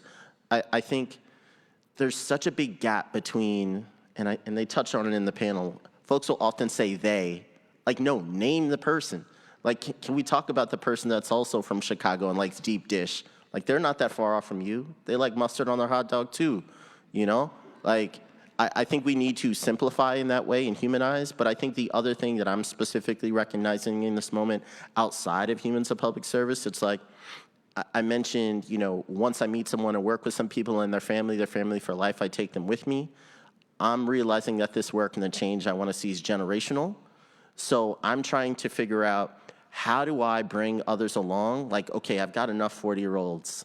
How do I connect with the 30? How do I connect with the 20? But also, how do I be intentional about connecting through those generations in a way that preserves my energy? Like, I still got to show up for my girls.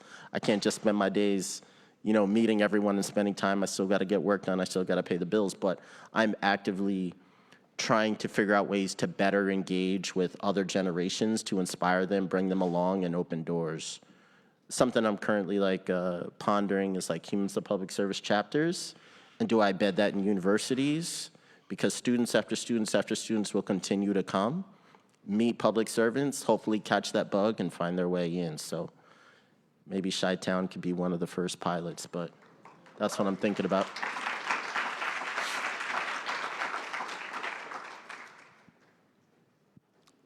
I think that's my two. Thank you so much, everyone.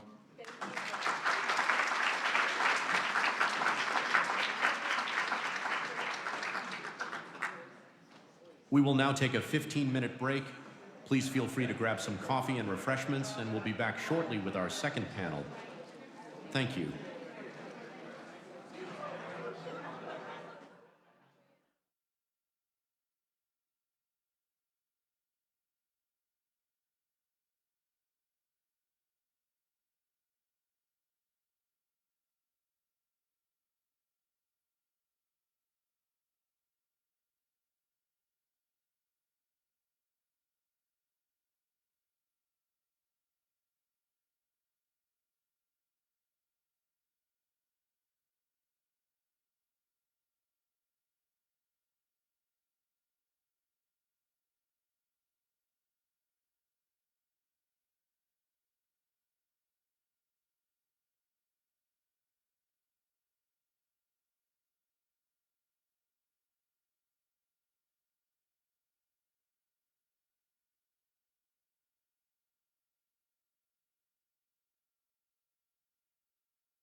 Good afternoon. Welcome back.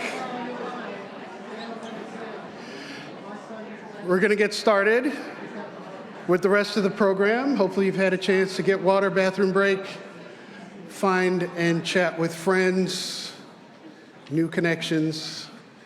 I just want to say what a wonderful, I know Brian's leaving, but we're going to clap him up one more time. What a wonderful model. Great speech. Thank you. We really appreciate you, Brian. But what a wonderful model Brian has provided for us in terms of uplifting and telling the stories of public service professionals. I'm definitely inspired by that. I hope you all are as well. There is also another way we can honor the calling to serve others.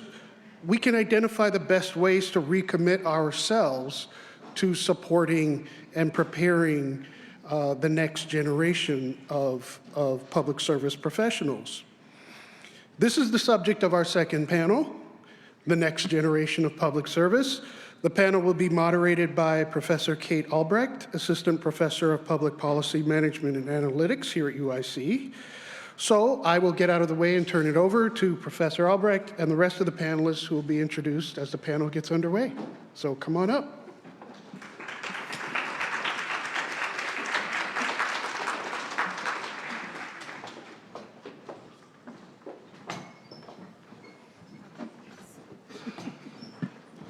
So as the panelists come on up, this is the first time I've actually gotten to be a sage on a stage. For real, as professors sometimes are called, but I'm really excited to be here. And this first panel and also our keynote speaker, I think, really brought some inspiration. So I'm going to do some quick introductions, but really what we're going to talk about is now what? How do we do the thing? How do we inspire the next generation? And I'm very honored to be joined by Carrie, who is the Administrator of Research and Evaluation at IDHS.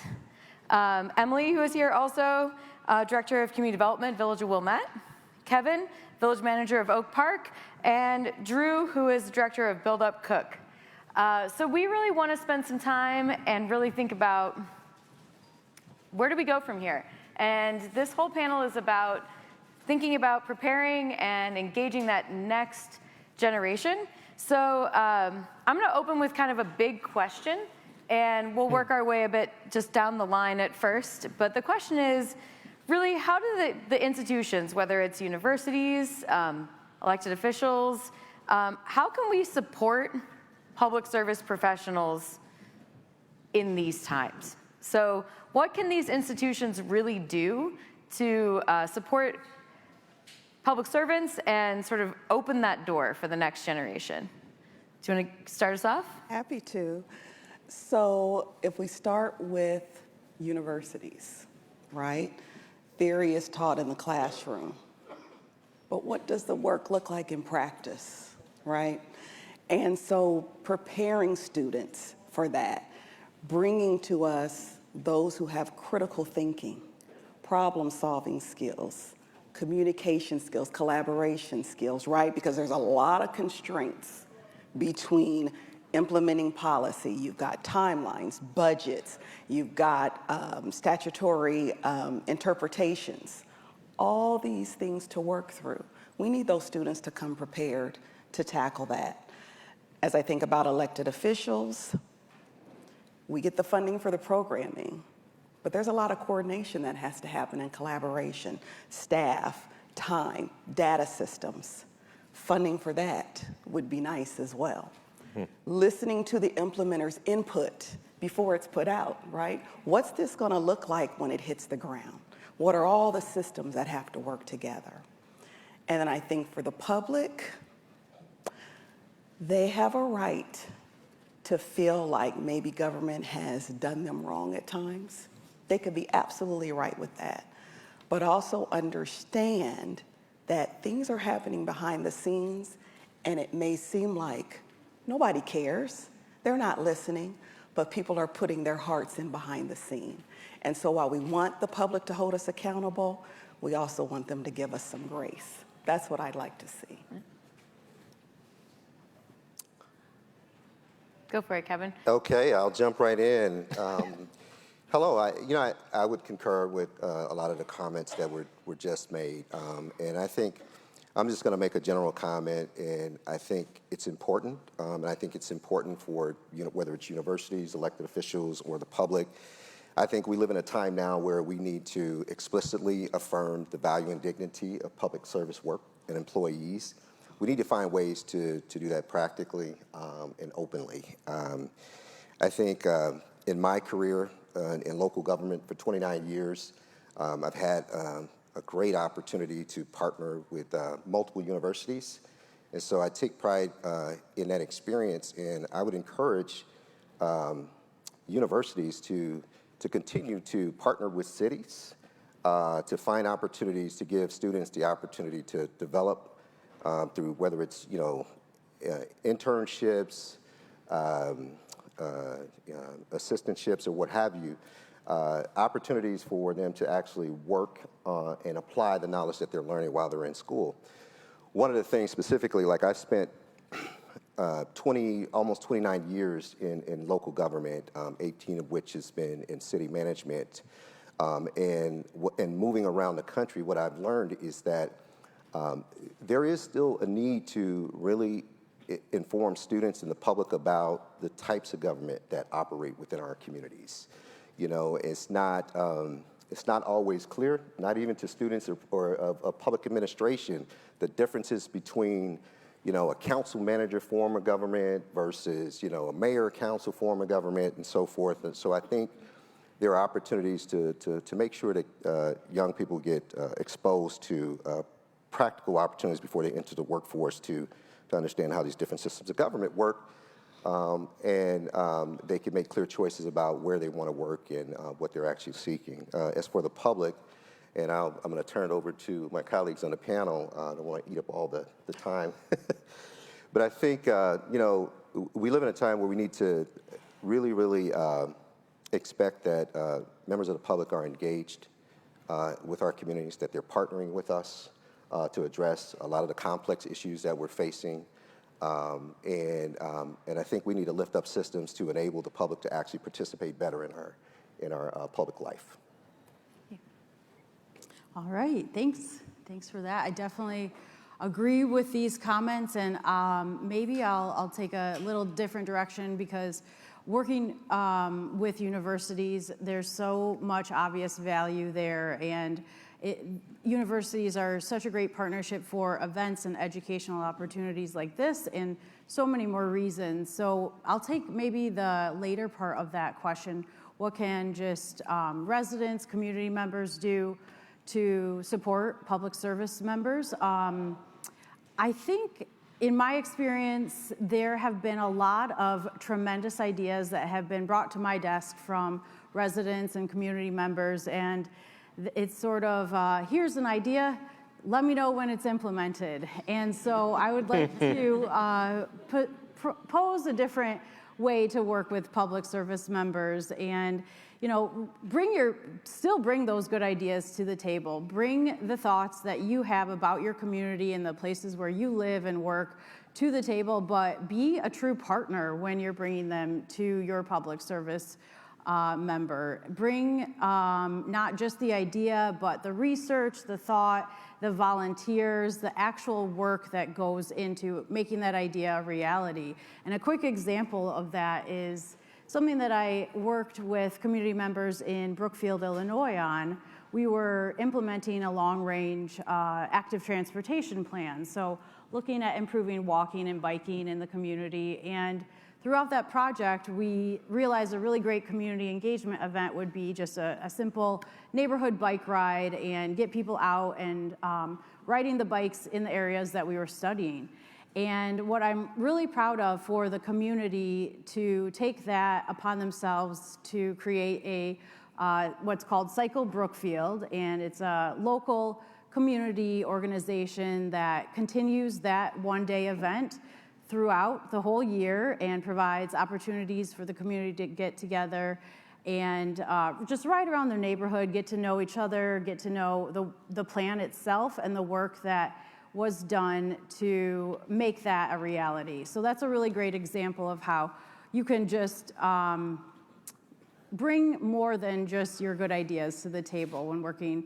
And that's a fantastic way to support public service members, I think. So I'll pass it over to Drew. Thanks, Emily. I'm +1 to everything everybody said. I'm going to dive in on one of the things that you said initially, which is I think that this is sort of reciprocal, but I think what I want to do is encourage many people in this room to become public servants. And I don't mean start by being an elected official. I mean get inside of government and understand how it works now, even if what you think is it has to work very, very differently. I think I made a commitment to that, having come from a background of being very mission-driven and really wanting big change. I sort of decided at some point that I wanted to be in government and understand how it worked, and that is eventually how I felt I could make the most change. But since then, I've learned there's a lot of complexity in there, and a lot of things that you're going to find, why am I doing this? I thought our previous speaker did a good job of saying, you know, you're going to, if you talk to folks that I feel I'm allowed to call bureaucrats because I'm a bureaucrat. If you talk to us, we are going to have this sort of grumbliness. That is a thing. There is a lot of steps in a process that we don't always understand why they're there. And there's a lot of like digital or actual paper form walking and signing, just a lot of that. And that is what it is, right? And the roots of that are that we want everybody to understand from all their angles that this is a thing that should be done and it follows all the rules. And I think you can internalize that, and I think that there's something good in there. Now, we probably need to do that better in the long run, and that's a thing. But I think what I'm suggesting is that I think we need people who go into public service, learn all of that, and then become elected officials. Because I think we need people who both win elections and can govern well. And I'm very, very lucky to be working for the model of that. I think Madam President Toni Preckwinkle, the Cook County Board of Commissioners, is an amazing example of that, right? So long tenure in elected office, continues to win elections, deeply understands the machinery of government.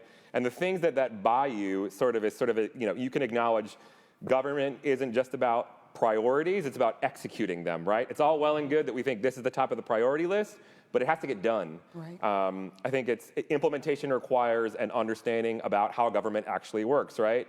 All of those things that you probably don't necessarily learn in grad school or any other kind of school, procurement, fun stuff. The multitude of steps in hiring or performance management in a local government or the federal government, all of that stuff is important. Regulatory requirements, the monumental lift that is any kind of intergovernmental collaboration, although usually the best wins come out of that. People who know how to do that and can execute on that in elected office are amazing, and they are unicorns. So I think, I know that it's odd because, we're supposed to be sort of saying, this is how you survive and thrive in public service, but what I want to say is learn it. Don't have expectations about what it should be going into, even if you can square that. I know it's difficult, but learn it, figure out how to do it well.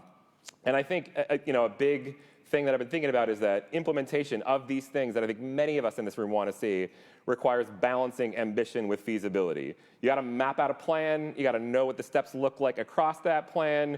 You have to think this might take a long time, especially if you want to see big change done. And again, that comes with the experience learning all that machinery and then, God willing, running for office. And I know that is a really, really hard thing to do in this day and age. I think we can acknowledge that, and it's not okay, but it is what it is. So that's my sermon, I suppose. Well, I will say there's many perspectives, and Kevin, go ahead, because so what I wanted to do here, though, is so I sit in a unique position being able to teach, and teaching is both a blessing and a curse because there's textbooks, there's curriculum, but there's also real life. We want students, we want anyone passionate about engaging in public service to get some actual tractable skill. So I think the question I would love for us to next address is, can you walk through that balancing act? And one time that you have had to take implementation, feasibility, public need, the paperwork pile, and work through all of it, and how did it go? But also, what insight might you be able to share with folks out here who either are in or wanting to get into public service?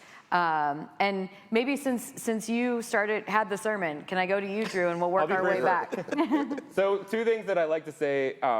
So I worked in a place that was a relatively unique government, and I got this sense of it, but it really functioned more like a nonprofit, which is to say extremely efficiently and with very decisive, able to move with one approval. Now that I'm in real government, I think that there's 2 things I would say to everybody. One is there is a process for everything, and somebody owns that process. Make friends with the person who owns that process. And a corollary to that is when you get in there and I can say this because when you're 25 and you get in there and you're seeing people that maybe aren't as, driven to change, or at least outwardly so, try to learn the empathy in that and understand them, because a lot of those people understand all of that machinery, and they have reasons that they have, adopted a different posture over many, many years. But if you understand that everything is a process, somebody owns that process, maybe I should make friends with that person. That person is generally much older than you if you're 25 like I was, and if you learn from them and learn about them, you will navigate that process. And oftentimes, if they're the owner of that process, they will be kinder to you, because they know that you are earnestly trying to do what they have set out and believe in. Emily, take it away. All right. Absolutely. Great thoughts there.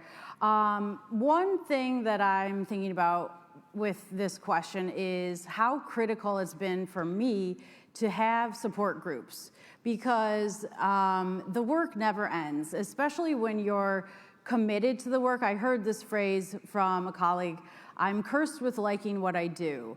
And so that's real. The burnout is real, really long hours, oftentimes thankless hours.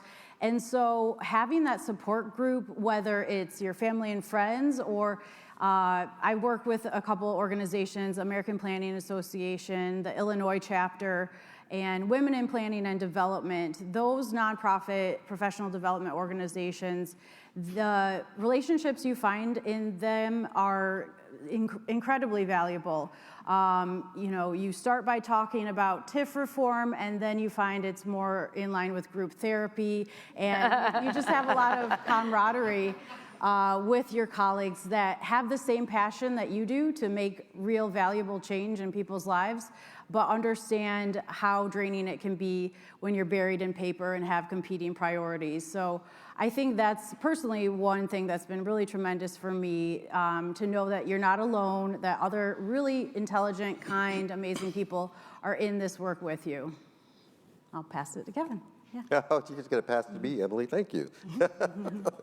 Yes, I don't want to repeat what was just said, but I would say that, for my part, my experiences, my educational experience at Arizona State in public policy analysis, I take stock in that. I think the concepts that, I was able to learn in that experience and then carry them into municipal government, and building a bridge between those concepts and actually being proactive and learning those organizations and how those organizations operate, and surrounding yourself around people who can support you, being proactive and building relationships with coworkers and mentors to help develop you. I think about a time early in my career as an entry-level management assistant for the city of Phoenix, Arizona. We had a project blow up and fall apart. At that time, it was the late 90s. We were addressing issues concerning day laborers actually having an opportunity to find work in a dignified way. And there was a project that somehow was assigned to me as an entry-level management assistant. And I tell you, you're ambitious, but you don't know what you don't know. And you're trying to grow your career. For me at that time, it's like, hey, I'm going to take that opportunity and I'm going to talk to everyone around me and get the support that I need in order to be successful. So, it's, there's real estate involved, there are federal regulations, and there are politics involved. And so actually getting the support, just building on the point that Emily was making, getting the support from senior members in your work environment to help you navigate those issues. And believing in yourself, right? Believing in yourself, because when you take on something as responsible as that, you have to have the courage and you have to believe in yourself, because obviously if you're getting those type of assignments, the people around you do believe in you, right? And so honor those commitments and be proactive and find ways to build relationships with the people who can help you. And I think that in that experience for me, a lot of those relationships around that particular initiative that did become successful became long-lasting relationships and mentoring relationships that helped me grow my career over time. And I think I'll basically be echoing what the other panelists said. I think back to, so I work in the Office of Fire and Violence Prevention. And so our office was created through the Reimagined Public Safety Act. And that legislation passed in 2021. Our office was tasked with taking a public health approach to firearm violence in Illinois. Well, with that, launching the office that was created, building a bureau and its processes that would support the office and the grantees, the funding, implementing the act itself, establishing programs, program design, writing NOFOs. All of this was going on and the timelines weren't matching up with the urgency, right? And I was unbalanced during that time. What helped me get my balance back was, this is not all on Carrie. This wasn't written for Carrie to produce. This is a team thing. And so learning to ask for help and accept it when it was offered. And just like one of the panelists said, when you establish those relationships, hold on to it. You'll need it again. You're in state government. You will need it again, and they'll need you. So work with each other, build those partnerships, because that's what's going to help you when you've got that, right, that timeline you need to meet. And you've got all these processes around it, and it's urgent because people need the help. That's why you're doing it. So I think one of the big takeaways from all of this is so many of those skills that you might learn in the classroom, but are also soft skills, people skills, connection skills, you use them every day. So a little bit of a question to you all is, what is the one thing you wish you had learned before stepping into your first public service role? So I'm going to open this up to if there's anybody who's like, yeah, I wish I had learned, because I think this might be really helpful for all of us to hear and also to think about how to really welcome people into public service and sort of like take that first like speed bump out of the process, right? So what did you wish you had learned before you started your first role in public service? I can. Oh, Nope. Okay. I had a conversation with some folks at a conference about a year ago, and we were talking about a similar question. What would you put on a little sticky note on the very first job you have? What would you put on a sticky note to remind yourself? And I said, you can say no. And the reason is, oftentimes when there is so much to do, it falls on the person that seems like they're getting so much done.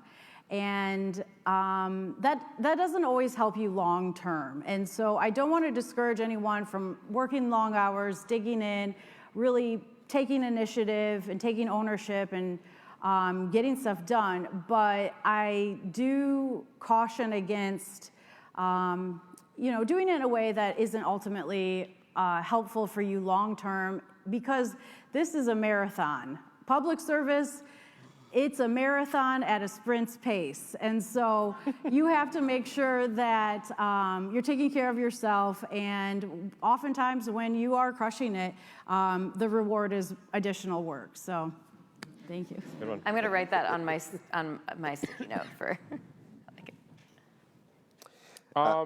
Sorry, good. No, I was going to say you guys were. Oh, you can. You had said you had an idea. She took it. Took your idea. I mean, I think I like the burnout thing.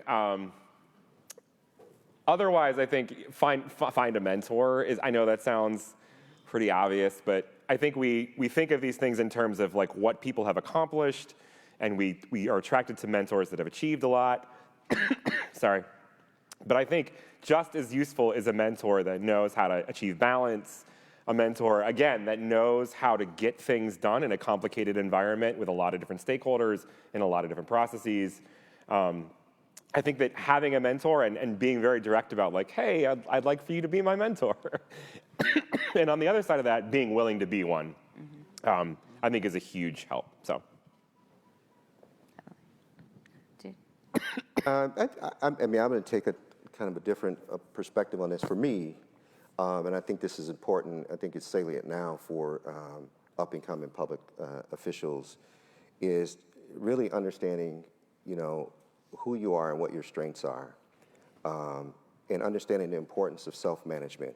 And how do you parlay your strength in a teamwork format? And I heard there was a comment about teamwork. It's super important. Collaboration, and it's so more important today than it has ever been before. In that you have the ability to understand not only your strengths, areas where you're not so strong, but have empathy and understand where other people are strong. And so that you can parlay your strengths with other people's strengths. I think that comes with wisdom, obviously, and experience. But I tell you, man, I wish I knew that before coming into public service or early on in my career. Because I think what it does is it helps you, you know, you have a thicker skin, you have a little, you know, you're not reacting to things so quickly, you're more reflective, you know, and maybe you make smarter decisions even about your career. So I think that I just wanted to share that piece. I think it's critically important. Do you have more than that? I just know beyond your sticky note, what do you think? Well, also understanding that you can have impact in whatever seat you're in. And it's important to have that lens because you could play any role in state government. It's going to touch someone's life. My great aunt, who retired from the state after 50 years of service, she had engraved on her tombstone, touch somebody's life when you pass them. And keeping that perspective in mind is what helps you stay motivated. I lost, you know, as a young person, you don't really pay attention to those things, right? In the beginning of my state career. But now I wish I had paid attention when she was saying that, because now it has helped me with the type of public servant I am now. I love that. And you totally, the question next was motivation, right? What keeps you motivated? And I'll say just where I sit, it's hard sometimes, right? To say, oh man, I have to go up in front of a group of people and sell public service as something that matters when I don't even want to read the news this morning. But what keeps you going? Like if there's that moment where you're just like, I don't know, what is the motivation? Because I'm hoping that will translate to folks who are listening. Maybe we can go down the line again if you don't mind sharing. Like, what is the motivation that gets you to be like, all right, I'm going in today. I'm going to keep at this. So I thought about that, and in the work that I'm in, we work in communities that have the highest levels of violence, and so that means that we see the incidences that are happening all the time, and that can be draining. But what motivates me is hearing about the impact that we're making. So an example with our Violence Prevention Services program, when young ones are in juvenile detention centers, some of our Violence Prevention Service programs connect with those young people so that they're building a rapport so that when they get out, they have a relationship established, they can continue to work together. Well, one young man they were working with, while he was detained, he applied for Jackson State University. And he got accepted. So when he got out, he shared that acceptance letter. The Violence Prevention Organization helped prepare that young man for college. He's in school right now pursuing a social science degree. Yes. That's impact, that's motivation for me.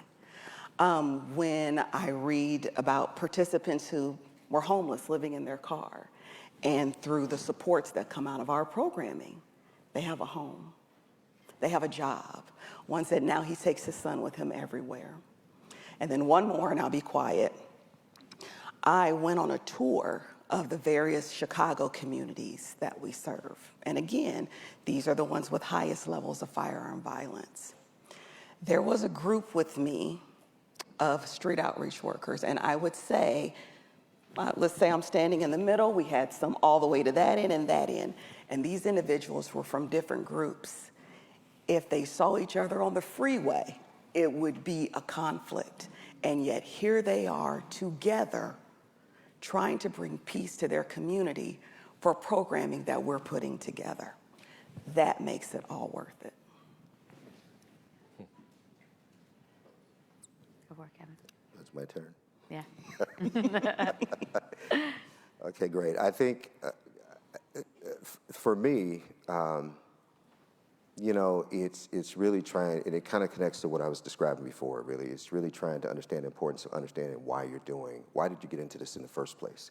So it all revolves around service. And for me, and just to share a little bit, I think, you know, I grew up as a teenager in the 80s, tough neighborhood conditions, really tough challenges, family challenges. And, you know, my fight was always about how do I give back? How do I, you know, and I want to do it in a big way. I want to make an impact. And it's all about service. And I found my way, obviously, into local government. And I think getting at the local government table was my motivation to begin with. And so working in local government has always been difficult. It's become increasingly difficult. And I think as you mature in the profession, you understand the importance of understanding why you're here. I think I had a colleague when I worked in Champaign several years ago before I went out to California. I was really frustrated about some things that were happening in our organization and in the community. I felt like I had what it took to actually address some of those issues. And I said, you know what, I don't know if this is working for me right now. And she's actually the city manager of Champaign right now, Joan Walls. And she says, Kev, just be patient. Just, you know, first of all, reflect on what you have dominion over. Reflect on what you have control over right now. And focus on how you can make a difference with what you can influence right now. Oh, man, that was a gem for me. And if I could, you know, offer that advice to young professionals, it's so important for you to really focus in on what you have control over, understand your why, and reconnect with that, your why, connect your why with what you have control over. You know, so for me, it's all about making a difference. And I think as long as I can, even now, like as long as I can be in a space where I can know that I'm making a difference, then I'm still motivated to serve. Because many of us are in this profession, I think nearly all of us are in this profession to do that. And we have talents that go beyond public service. We can work in the private sector. But that service piece and understand what your contribution is to it and being practical and realistic about what you can control and influence, that's how I keep myself motivated. Great thoughts. Yeah, definitely agree with that. And I'll add one other rewarding piece for me, other than some of the comments that have been mentioned. It's, you know, urban planning, it can often be very technical, very detailed. Let's be honest, sometimes it's very nerdy. It isn't always glamorous. So one thing that's really rewarding to me is to dive deep into that more technical knowledge base or data, and then find a way to communicate it to folks that are making decisions, the elected officials that are making decisions that impact people's lives every day. That's an incredibly rewarding thing to do, is to take just spreadsheets and data and communicate it to those that are making decisions about people's lives and their communities. And that is something, in addition to all the work that was mentioned, that really keeps me coming back and keeps me feeling rewarded in the work that I do. Thanks, Emily. I would echo a lot of what everyone has said. But I think that right now what motivates me, like everyone has said so far, I'm a very public service, very mission-driven person. That's why I got into this, to make a difference, right? I think most of us did. Right now, the thing that I feel like is the blaring problem, at least in local government, is the lack of investment in water infrastructure overall. And just to humanize that, I don't think many people understand that if you drive 15 miles south or 15 miles west, you're going to meet people who have been in a boil order in the last 2 or 3 years. That's not something we generally think about. It doesn't generally happen in the city of Chicago. There's just a lot of disinvestment in our water infrastructure. And I think we are coming to a time in the next 2 or 3 years where that's going to become headline making, where it's going to rise to the level of it's a must, we have to deal with it.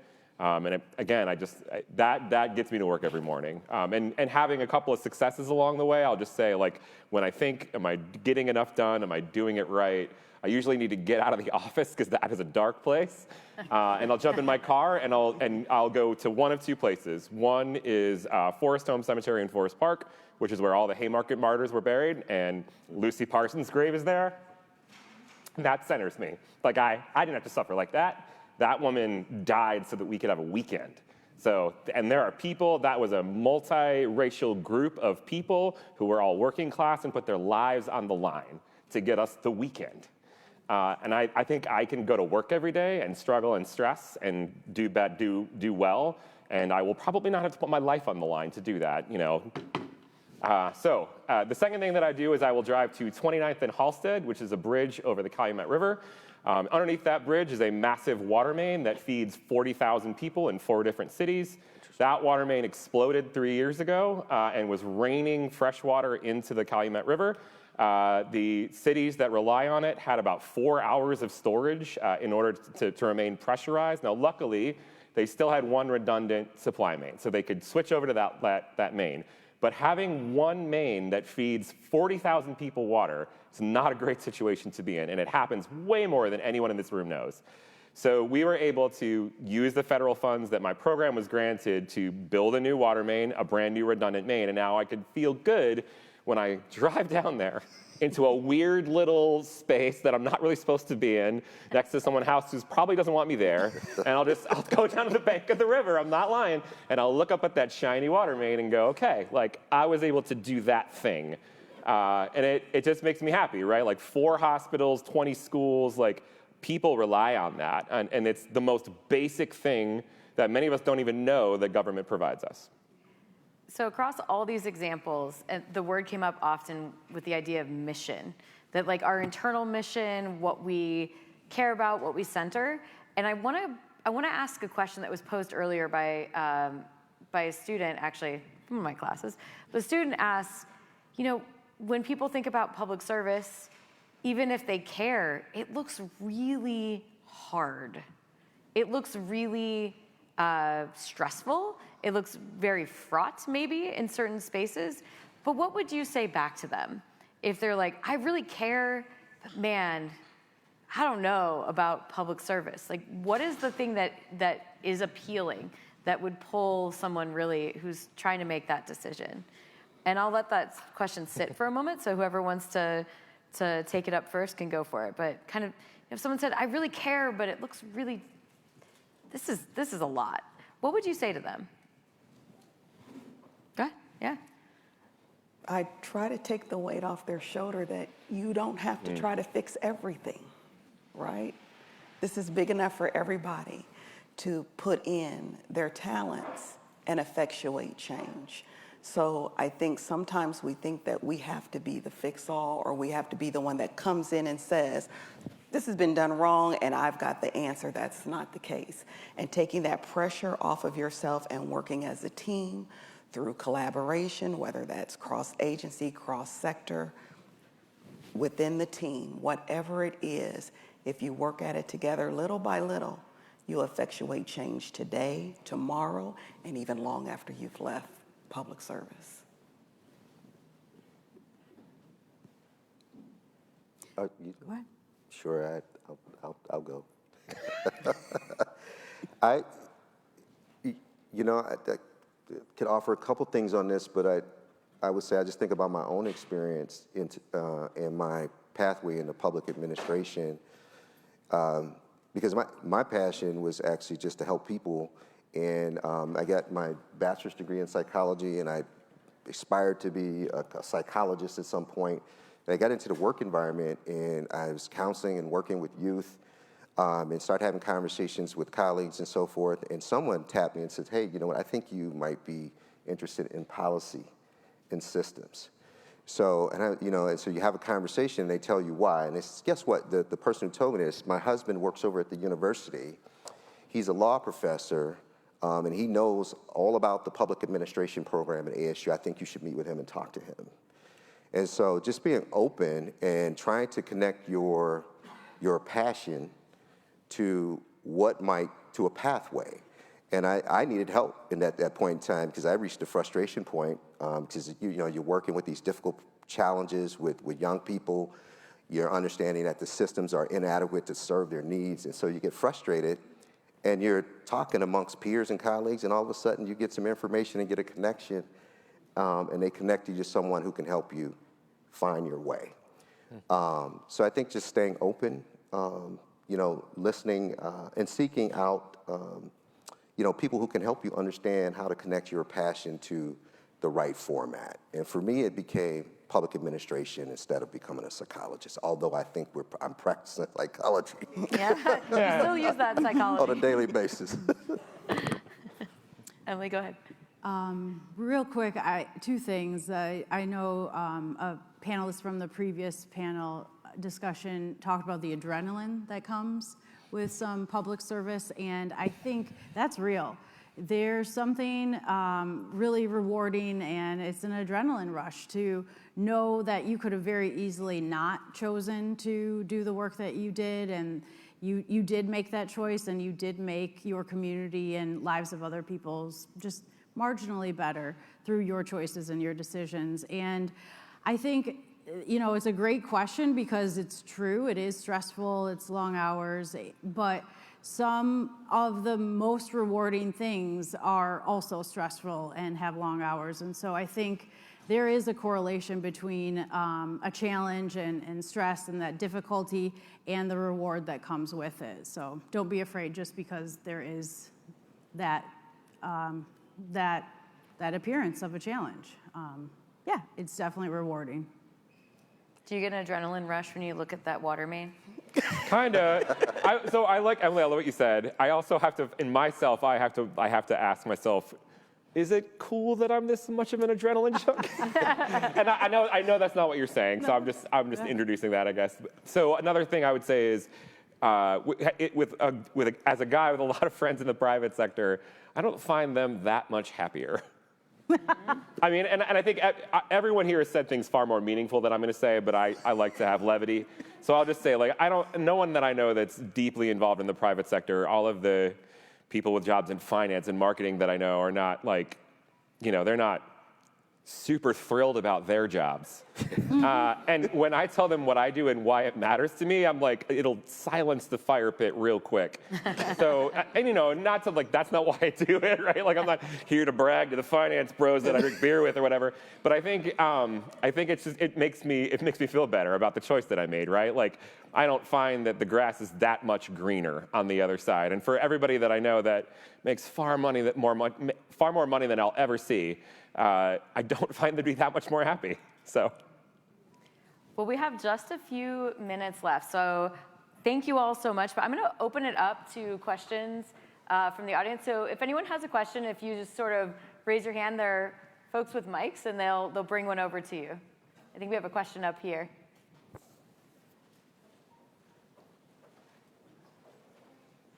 Hello. Oh. Hello.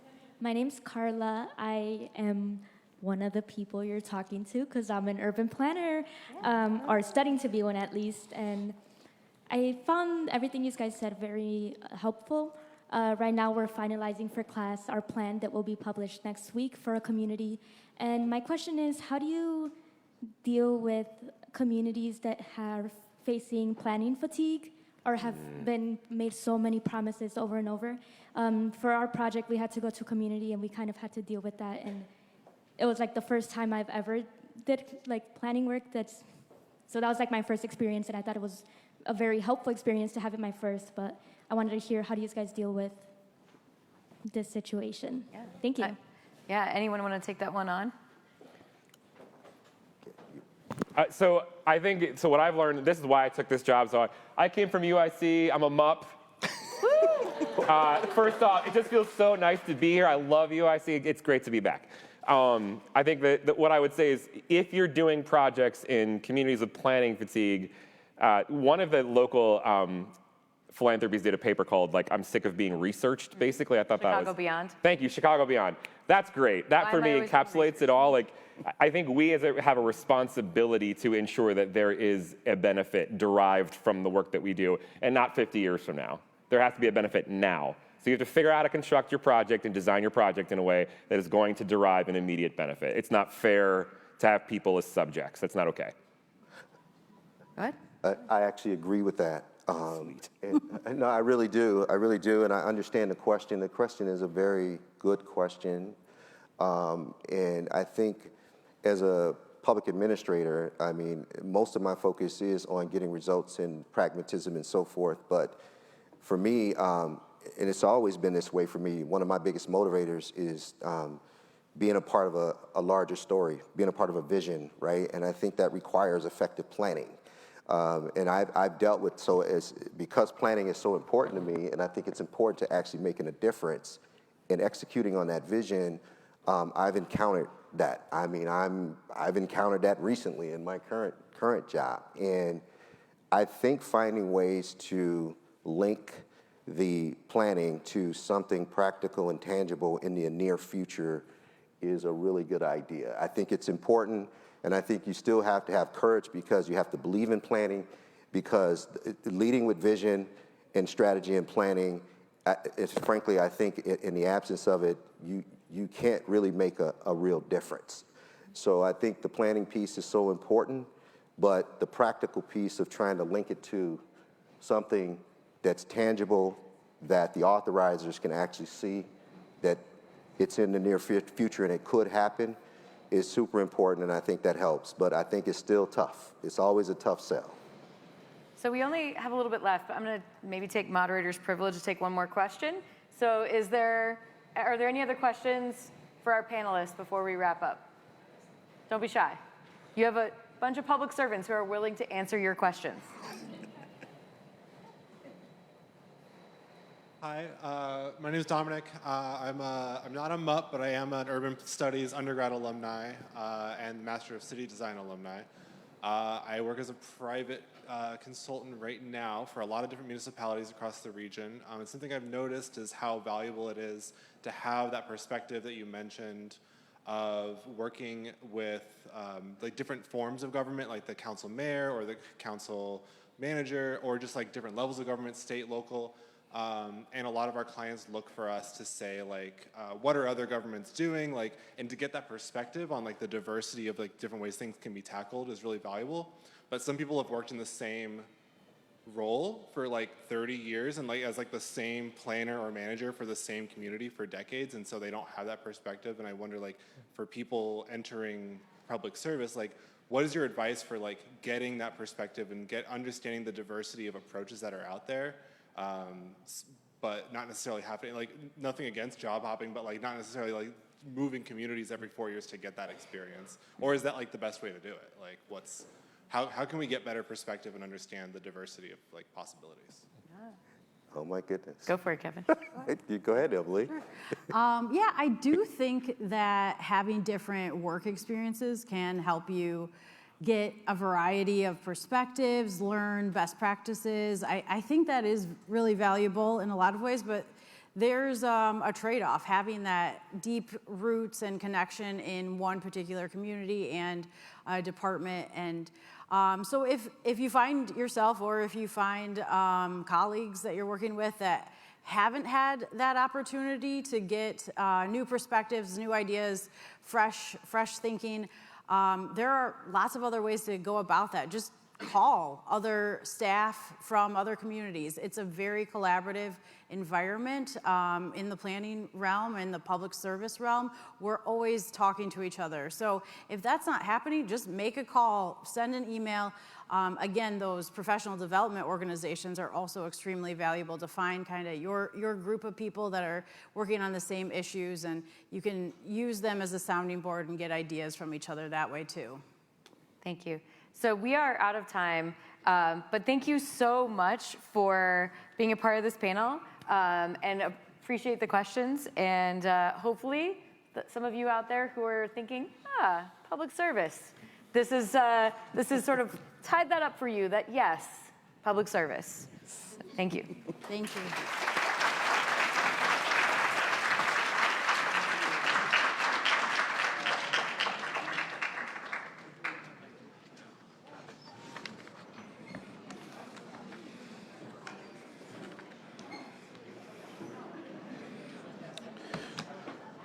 Thank you to that panel and those panelists for another wonderful discussion.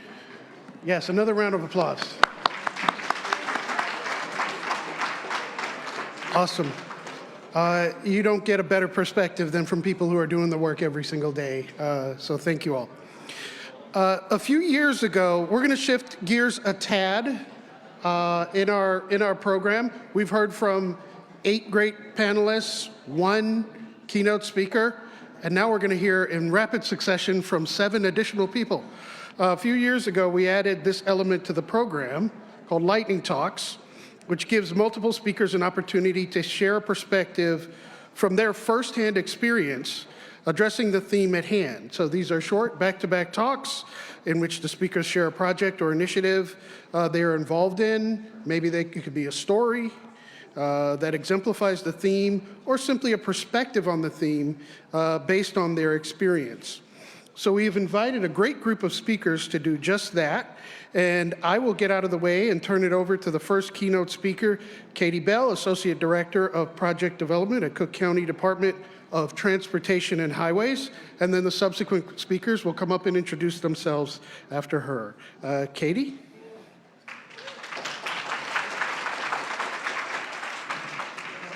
Is this the clicker? I think so, yes. Slides, okay. Good afternoon, everyone, and thanks for having me here. I know I only have 5 minutes, and so today I'm just going to give a couple minutes on talking about what it's like to work at county government, and then give an example of an important regional project that my department's been involved in. Looking at county government, really the importance of the county, it's kind of a mid-sized unit of government. So we kind of bridge the gap between individual municipalities as well as kind of the larger state agencies. We're kind of that mid-size, kind of bridging those connections. So we are in this kind of unique position, which is what I really enjoy about working there, is that, we are able to provide kind of those technical resources and assistance to individual municipalities and communities, help them with getting projects off the ground, give them advice and guidance, and maybe fill some gaps that they have internally. But we also do have capabilities to assist, larger agencies like the Illinois Department of Transportation or the Illinois Tollway in kind of implementing some of those major regional projects. So in Cook County specifically, there are 134 municipalities, and I work with kind of the full range of resourced communities. So some communities have very high levels of staffing, lots of resources, maybe don't need as much guidance from us, but still seek our partnership as far as coming up with these kind of bigger regional projects. And a big place that we kind of step in and also work with our communities would be in kind of these bigger projects that maybe cross municipal boundaries. So there's a lot of projects out there that there may be, a bike path connection or something for a regional trail that would be really, great and fantastic to implement, but, it crosses through 3 or 4 different municipalities, and most communities have, rules about, they can only spend dollars and things within their own boundaries. So a lot of times on those bigger regional projects, that's where, we as county government can kind of come in and be able to help bring communities together, work on the grant strategy, implementation, get everyone kind of working together to move those forward. We also have, other communities where there aren't a lot of resources. I have many projects that I work on where it's the mayor and that's it. There are no planning staff, there are no engineers, and the county kind of comes in and we help them sort of get over some of the hurdles associated with doing some of these more complicated transportation projects. So for me, what I really enjoy about county government is definitely the variety, number of people you get to meet, and ability to work on full range of projects, from just helping a community fill some small sidewalk gaps, to working on these bigger projects. Today, I'm just going to highlight one of the larger projects our department's working on that everyone will see starting construction this summer. So one example, I think, of just a great partnership project that has been in the works for at least 10 years, the Toohey Avenue Reconstruction Project, which will be kicking off this summer.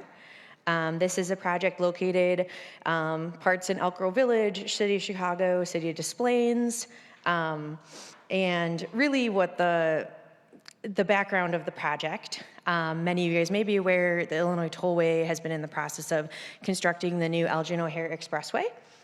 And, they had their rules about funding, so they're building this new expressway, but in order for really the adjacent communities to realize the benefits of this new access, there were going to need to be significant upgrades to the local roadways around the expressway. And IDOT at the time didn't have, capital funding available. Toohey Avenue is a IDOT road, but they didn't have the capacity in their program to advance the project at the time. Talking to the Tollway, IDOT, all of these communities, it was something needs to happen here, and someone needs to come in and help. And so the county, we took it upon ourselves to be that party to come in and say, okay, we will lead this. We're going to need a lot of partnership from everyone. And I know I have only 15 seconds, but here is kind of what the existing conditions look like and proposed. So you can see there's no expressway right now. There is going to be expressway, and we're making very significant upgrades to the roadway, including grade separating the road over the rail tracks so that everyone can benefit from this new expressway. Thank you.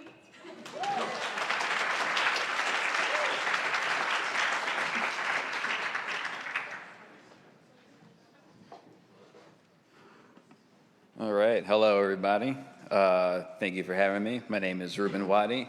I'm the Vice President and Neighborhood Opportunity Fund Program Director for my company, which is SummerCore 504. So I'm going to talk with you a little bit about the program and specifically why I'm here, which is to talk about the community aspect for the program.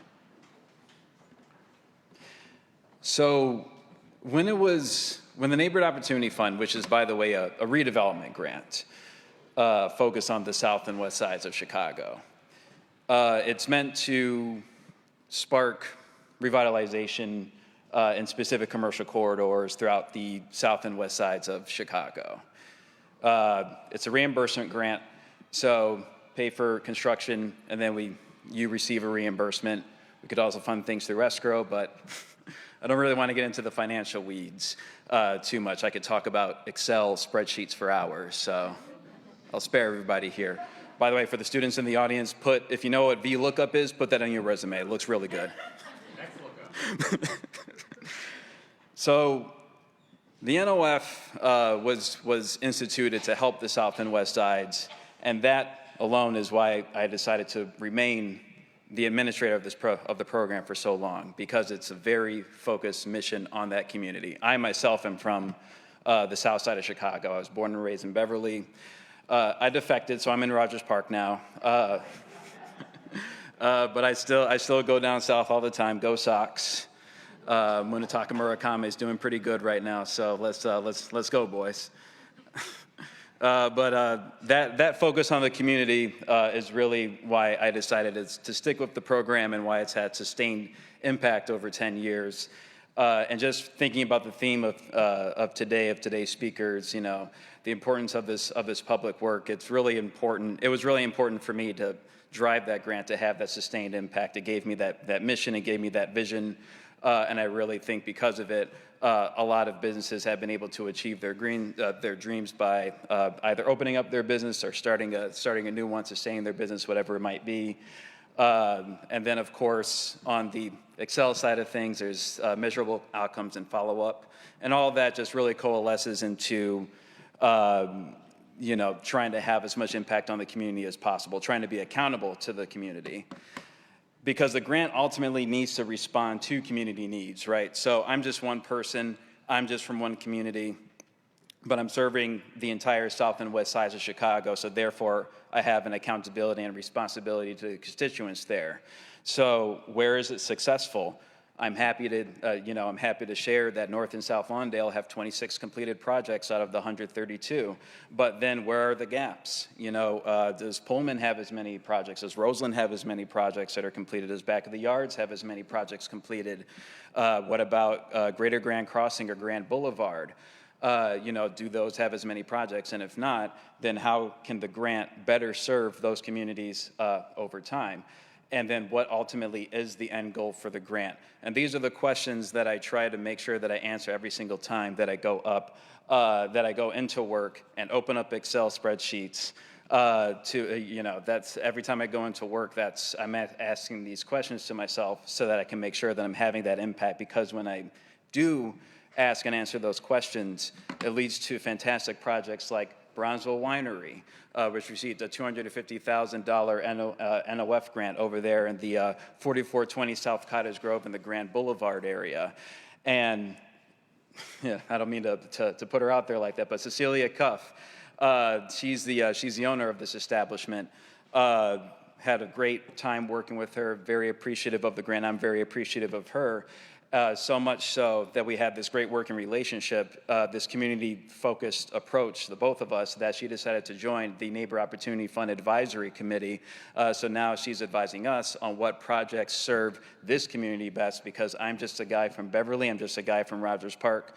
I might not know everything that Grand Boulevard needs, so I really need to rely on that community to let me know. So I'm there to serve the community, and then hopefully they have great outcomes. They can join at the advisory committee, and then maybe they can even serve me a plate when they're done. So there we go. Thank you, everybody.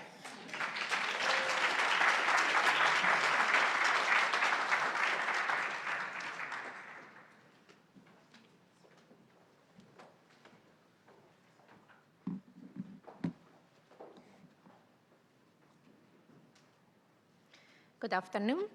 My name is Ana Vasquez, and I'm working for,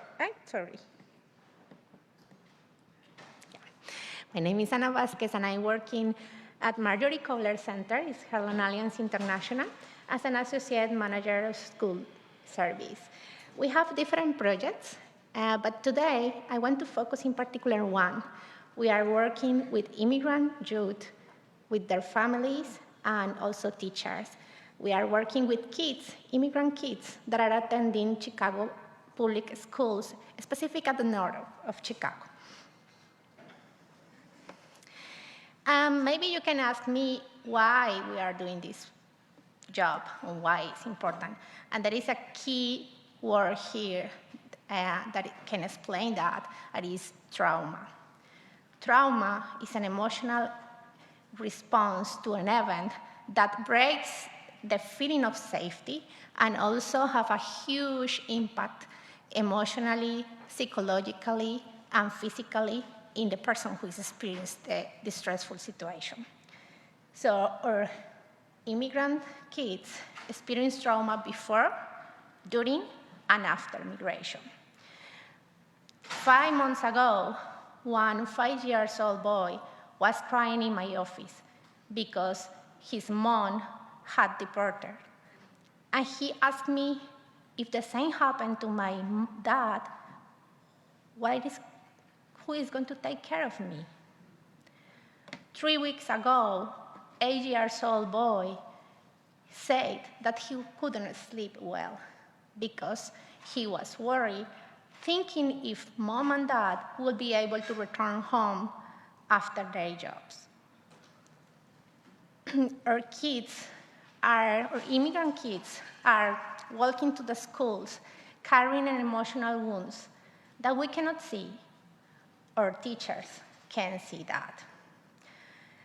Our teachers, CPS teachers, are trying to do their best, doing their job, teaching math, social science, with kids that cannot concentrate well because they are overwhelmed. They are feeling fear. There are different research that can prove that trauma have a huge impact in processes like emotional regulation, memory, and concentration. All of those functions are super important in learning process.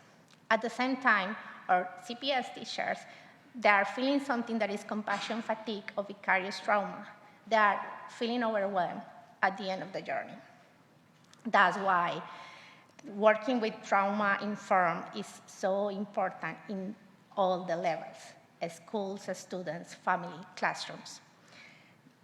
And when there is fear outside, because they are race, deportation, family separation, a school must be a safe place for our kids. So at Kohler Marjorie Center, we are doing, if you can see the image, it's like trying to do this, be in their hands to support our schools, to support the titanic job that our teachers are doing. So we are doing our service directly in the different schools. We are doing psychotherapy, individual psychotherapy with the kids, also group therapies, workshops, psychoeducative workshops, working with the parents, workshops with the parents support. And also we are working with the teachers, with CPS teachers, in two different ways. One, helping them or providing them different tools so they can having like a trauma-informed classrooms, so providing a safe space for our kids. And also, in the other side, helping them in order to take care of themselves. They need to take care of themselves in order to be able to take care of our kids. And there is a quote that I want to mention. It was an 8-year-old kid, asylum seeker, when he was finished his therapy. He said, to forget your bad memories, you have to make new good memories. And this is the mission that our teachers have right now. And at Kohler, we are committed with that mission. Thank you so much.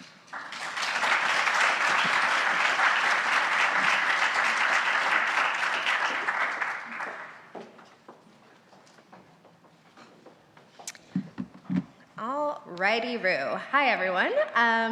I am Dr. Carlia Brown. I am a senior research specialist with the Institute for Research on Race and Public Policy. Can you guys hear me okay? I'm going to step back so the microphone's not blocking my face. I'm a little bit short.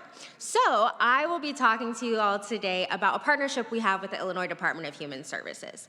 So the Institute for Research on Race and Public Policy, we fund, coordinate, research programs centered on racial equity and justice in Illinois and throughout the nation. So a few years ago, we connected with the Illinois Department of Human Services, and they basically said, hey, can you do some training for us? Can you provide some research support? We want to make sure that the Illinois Department of Human Services, IDHS, centers itself in racial justice and racial equity. And we said, of course, we got that. That's something we know how to do. So in this partnership, we've provided racial equity training for leadership for new staff, and we've provided a lot of different research support for boards and commissions. We've also partnered with the Office to Prevent and End Homelessness to publish a few reports, as you can see here. The Hunger Pains Report on Food Insecurity among unhoused populations, and then also a racial equity series on homelessness, including the Black Homelessness Report and the Latinx Homelessness Report, which will be coming out soon. So this is kind of the general work we do. About 6 months ago, they came to us and they said, hey, Carlia, how can we improve the customer service experience? So specifically, they said, we have these things called FCRCs. They're Family Community Resource Centers. It's where Illinois residents go to get public benefits. They get their SNAP, their medical benefits, TANF, what have you. And they said, we want to make sure that the experience of customers here is one that's grounded in equity. We want to make sure that the customers, the Illinois residents who are coming to get their services, are treated with respect. And they said, you know, we've been having some problems with this, and so we want you to go and figure out how can we improve these experiences. And they kind of had an idea of what they wanted from us. They said, At the end of the project, you might want to do a training, a racial equity training for our FCRC staff, or maybe you'll want to do an update of the script that staff use to engage with customers. And so we said, great, we'll do this research. We so far have spent over 75 hours conducting observations, shadowing, interviews with staff, including caseworkers, managers, local office administrators, at FCRCs across the state, specifically Northern Illinois. And we're only about a third of the way done with our data collection. We're still gonna be doing observations and shadowing in Southern Illinois. We're going to be disseminating customer surveys, and we're also going to be doing a psychological safety survey with staff. But from the data we've collected thus far, we have kind of one answer so far that we can give to IDHS, and that is, in order to improve customer experiences, you need to invest in staff. Big surprise. I know nobody here is probably super shocked by that finding, but it is an important one, right? So currently, the FCRC staff, the caseworkers, the clerical staff, the public aid eligibility assistants, these folks are on the front lines in this changing America. So with federal policy changes, they're the ones who are facing external pressure, extra pressure, to get error rates down, to get timeliness up, and they're not really receiving any extra support or extra funding. They're feeling overwhelmed, they're feeling understaffed and undersupported, and under-resourced, and undervalued. So the solution, we think, is to invest in them first. And so for us, this also means investing in racial equity and justice within the staff. That means that the staff should be themselves experiencing a psychologically safe environment, and that's the only way that they can provide services to the customers who need them. Again, not super surprising to you, but the lesson we have taken away so far is that the people in public service make a difference, the staff people, the people providing the services. If they do not have a psychologically safe environment, if they do not feel supported, if they do not feel resourced, then they cannot provide the support that customers need. So again, as people who know this, this isn't news, but for us as researchers, for advocates, for other folks who are in the room with leadership, with people who are making decisions, with policymakers, it's our job to continue pushing this point home. They might know it, but it's our job to continue to remind them. If you want to invest in the customer experience, you have to invest in staff first. Thank you.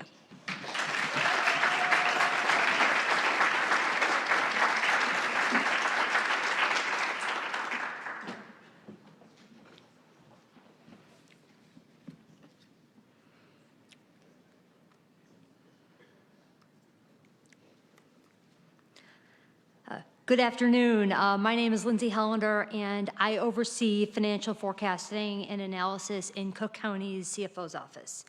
And you already heard a bit about Cook County government today, but just overall, we provide a lot of really important public services ranging from healthcare to public safety to economic development.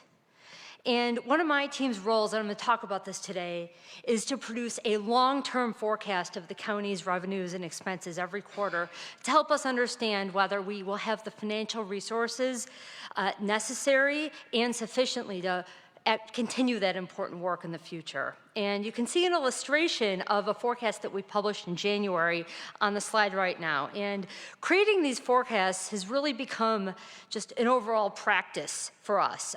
And within the guts of that chart you see on the slide, it's a lot of data and analysis and also a lot of modeling, but we also do things like we integrate predictions about the impacts of future public policies or the economy on our revenues and expenses.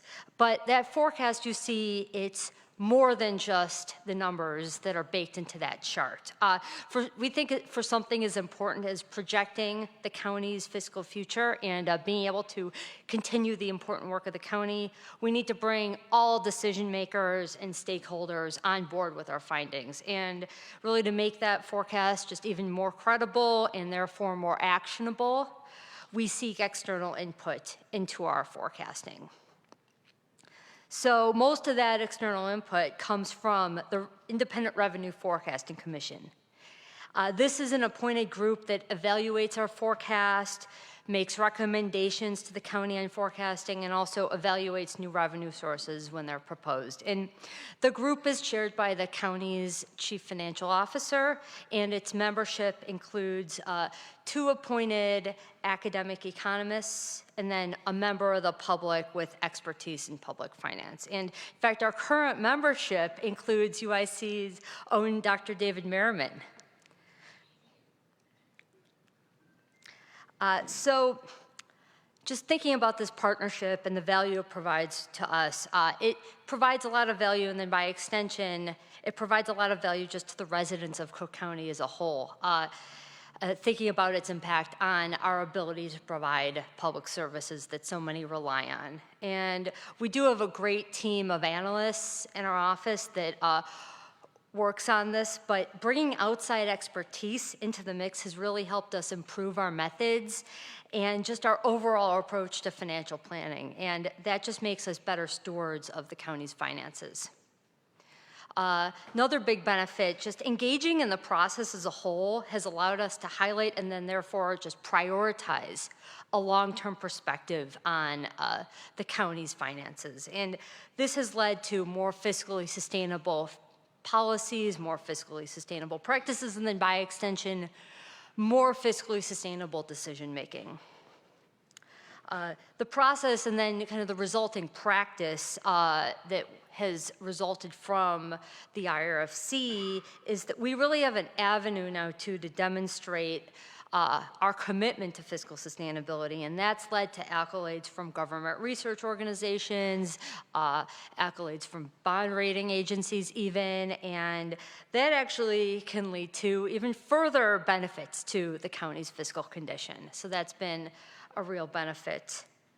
And then also, I did want to mention just through the process that we conduct with the Independent Revenue Forecasting Commission, we do publish quarterly reports on our forecast, and that has really been beneficial to increasing the transparency of county finances. And I encourage all of you to check out our work on the county's website and see it for yourself. Thank you.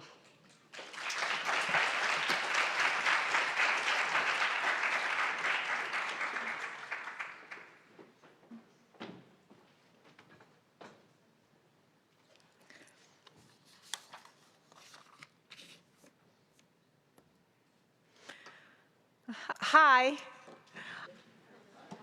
Hi. I want to talk about today, I want to tell you a story, specifically about the words that we talked about earlier today, showing up, and why I think it's the most important thing that a public servant can do. So it's 2012, and I'm standing at the newly renovated Nuna Kebab Persian restaurant at the corner of Leland and Kedzie Avenues in Albany Park, just up north in Chicago. It's a stunning copper archway, and it's custom woodwork, and it's elegant black awnings, hundreds of thousands of dollars of investment. And I'm thinking about 8 years ago when the owner, Mir Nagavi, came to me and said he was about to lose it all. 11 tables, a green awning, his family dream was slipping away. I have done economic development work for 25 years. I've worked for nonprofits and local governments. I've worked in rural communities and in Albany Park, in Chicago's North Shore, and now in Schaumburg. When I first started, no one had cell phones, and our office had a typewriter. This is a long time ago. And I worked out the numbers. I've worked through 5 U.S. presidencies, 5 Illinois governors, 4 Chicago mayors, and more aldermen than I can count. So I've seen a lot of administrations come and go. But I've learned this: small businesses are here to stay. They just hit different. They have resiliency and tenacity and chutzpah. And it does not matter if your employees are in Winnetka or in Albany Park, the fire is still the same. So what's different, what is not always the same, is that we as public servants show up for them. When I first started my career, I was trained in community organizing by 2 of Chicago's greats in the field, by Joel Bookman at the North River Commission and later at LISC Chicago, and by Jim Caprero at the Greater Southwest Development Corporation. And I still use those techniques every day. They taught me Talk to people in person. Find commonalities. Understand their self-interest. Move past differences and build trust. And that takes intentionality and time. So when Mir came to me, his back was up against the wall. He had employees and families counting on him, and he needed someone to pull up a chair and understand his business and help connect the dots. So I followed my training, and I pulled up the chair, and what I saw was at those 11 tables was some extraordinary Persian food that was served by a very charismatic family who had a dream to transform the corner into a destination. But the tired exterior was keeping customers away. And people were judging the inside by the outside, and business was suffering. So we got to work. I sat with him through paperwork and challenges, and we kept an eye on adjacent properties, and I found him 2 grants for $100,000, and he grew that business step by step. And by 2012, that green awning was gone, and in its place was a new storefront double the size. Here was an immigrant family from Iran who came to this country with a dream, who had built something that became so woven into the fabric of Albany Park that the Albany Park Theater Project wrote a play about them. That is true. And here's the part I love. Years after I left, the business continues to thrive. He purchased the vacant KFC across the street and expanded again. And next year is their 30th anniversary. It's amazing. But that's not me. That's not my success, that's him. So I just showed up. Tools and technology change, but no algorithm can replace a human being sitting down and saying, I see you, I'm here. Tell me what you need. And that, to me, is public service. And that's what this moment is asking us, right? I'm 1 year into the role in Schaumburg. Different zip code, work is the same. Starting conversations. The relationships that happen regardless of whether the grants are there. It happens at the state and the local level, and that endures. So every local government should have an economic developer. Every business in your jurisdiction should know who to call. Now, when there's a crisis, before the crisis. And I have to believe that the pendulum always swings back, that elected officials come and go, that administrations rise and they fall, but mirrors are still there. So find your mirror and support them and show up. Thank you.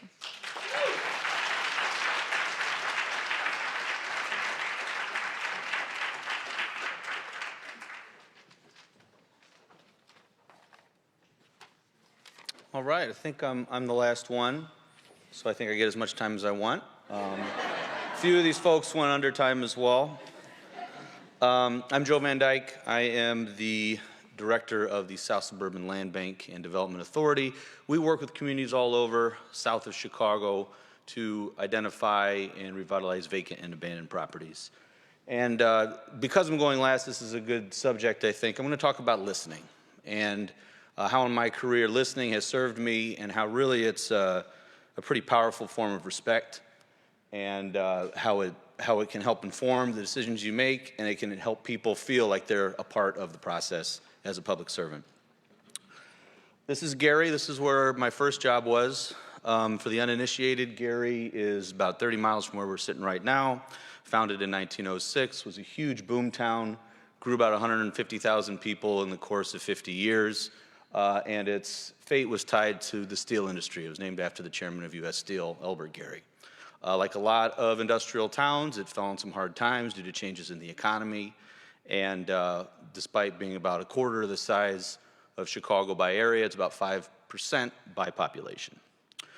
So when you go to a place like Gary as a 27-year-old out of UIC planning school, and you have a lot of great ideas, and you're really smart, and you're energetic, enthusiastic, and you got a good heart, you go in thinking you're going to change a bunch of stuff. And in Gary, you notice immediately deferred maintenance. Deferred maintenance on roads for this big city that serves a small population. You see deferred maintenance on houses. 6,000, 7,000 homes need to be torn down due to exteriors and really bad blighted conditions. And you see deferred maintenance in the government and how processes haven't been updated and how charts and forms are hard to read because they were written on a typewriter in the 1980s and photocopied over the years, and deferred maintenances on boards and commissions where folks have been sitting on these boards for 20, 30 years and have sort of lost interest. But what you don't necessarily see is behind all that's a lot of wisdom.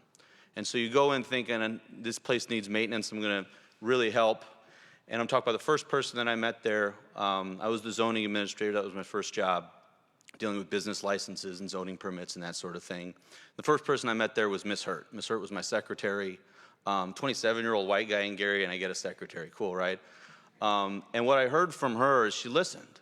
And as a business came in and talked about these Byzantine processes and how hard it was to get a license, or the guy next door isn't taking care of his property and I haven't seen him in 10 years, that's a different kind of learning and different kind of way to serve people. So you listen, and I learned a lot from Ms. Hurt because she listened to the business owners and really heard what they said, and that informed how you keep up with deferred maintenance. Second job in Gary was at the Redevelopment Commission. I had actually interned, and so I had worked with a lot of the people already, and I listened to them. Talk about Cedric. Cedric ran the demolition department. And what I heard from him is he listened to contractors. He listened to what the capacity was. He listened to where the issues are. You keep going with these 2 or 3 contractors over and over again, these guys aren't getting any work. Another way of learning. Finally, my last job, I was a planning director, and I listened to the people, most important. And one thing that I'll take away from listening to them and showing them respect and listening to their complaints, they've been in the city for 50 years with deferred maintenance, they knew what they were talking about. They don't have the lingo and they don't have the fancy degree or whatever, but they know their community way better than anybody. Show them respect and listen to them. Real quick, second job out after Gary, I went to Tacoma, Washington. I worked for the Pierce County Council, and I was working as a policy advisor, working in housing, homelessness, and behavioral health, 3 things that I wasn't particularly adept at. Talk about listening. One of my job duties was a comprehensive plan to end homelessness. And you want to listen about facts and figures, and my job was to research best practices, not until you get on the ground, not until you talk to people who work in the continuum of care and who've worked in homelessness for 20, 30 years, who formerly unhoused themselves. Those numbers don't mean anything until you see it, and you listen to what works and what doesn't. That's a best practice. Finally, I'm going to plug my current job. This is South Cook County. I work for the South Suburban Land Bank, as mentioned. South Suburban Land Bank represents, we have about 19, 20 communities on our board. Serve about 40 different communities. I listen to the elected officials now. Each of those communities is distinct. Each of them has a history. Each of them has population. Each of them has their own issues, hopes, dreams, expectations, permitting process. Some of them are easy to work with. Some of them are more difficult to work with. But each of them has their own processes for a reason. The people working there with permits and people working there to fix up their homes, buy homes, sell homes for you, they do it for a purpose. Listen to them. There's a lot of respect behind that, a lot of pride in what people do, where they live. That's it. Thank you so much. Thanks for listening.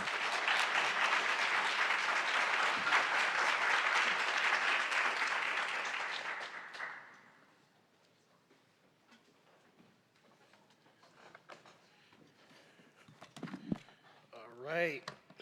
Thanks again to our wonderful lightning talk speakers. Thank you.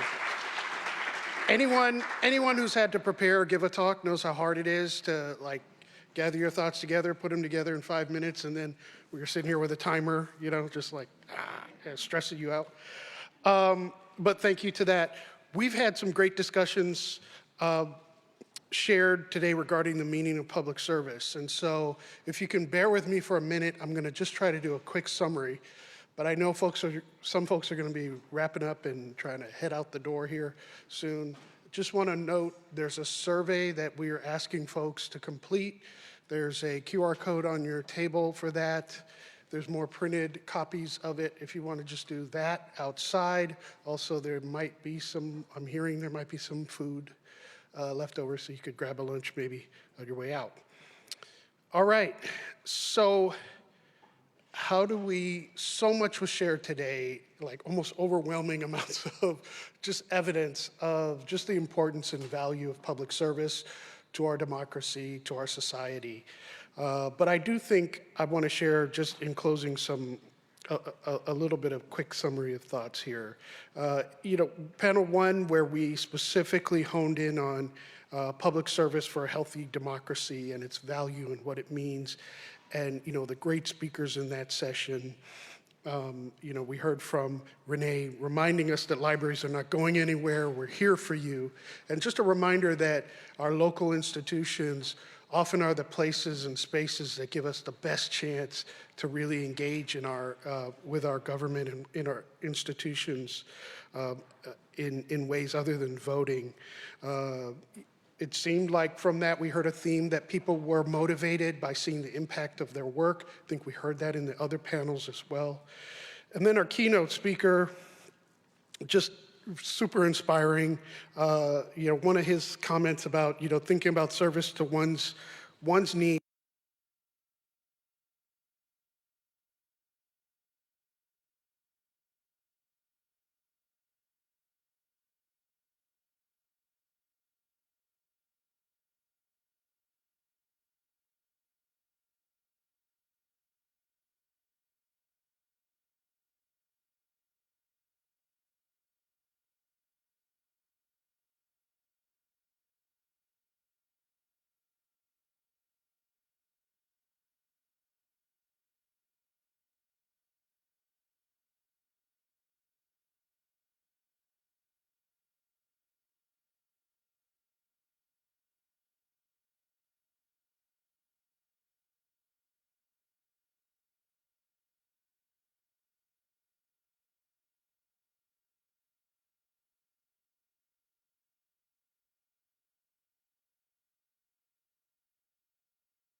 Partnership and how the support for public servants comes through that. Just so much more. Serving through listening, right, was another thing I heard. So hopefully these sessions have provided, as I just mentioned, overwhelming evidence of the importance of public service for our government institutions and our democracy overall. And just putting several of those quotes together, we heard people say the importance of being a public service professional, being able to say to the public, I'm here for you, I see you, and tell me what you need, and then listen. What a wonderful piece of advice to end on, Joe, from your talk.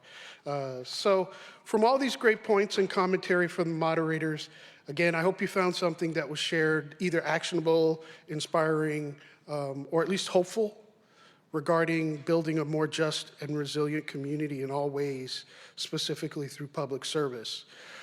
In closing, I'd like to thank all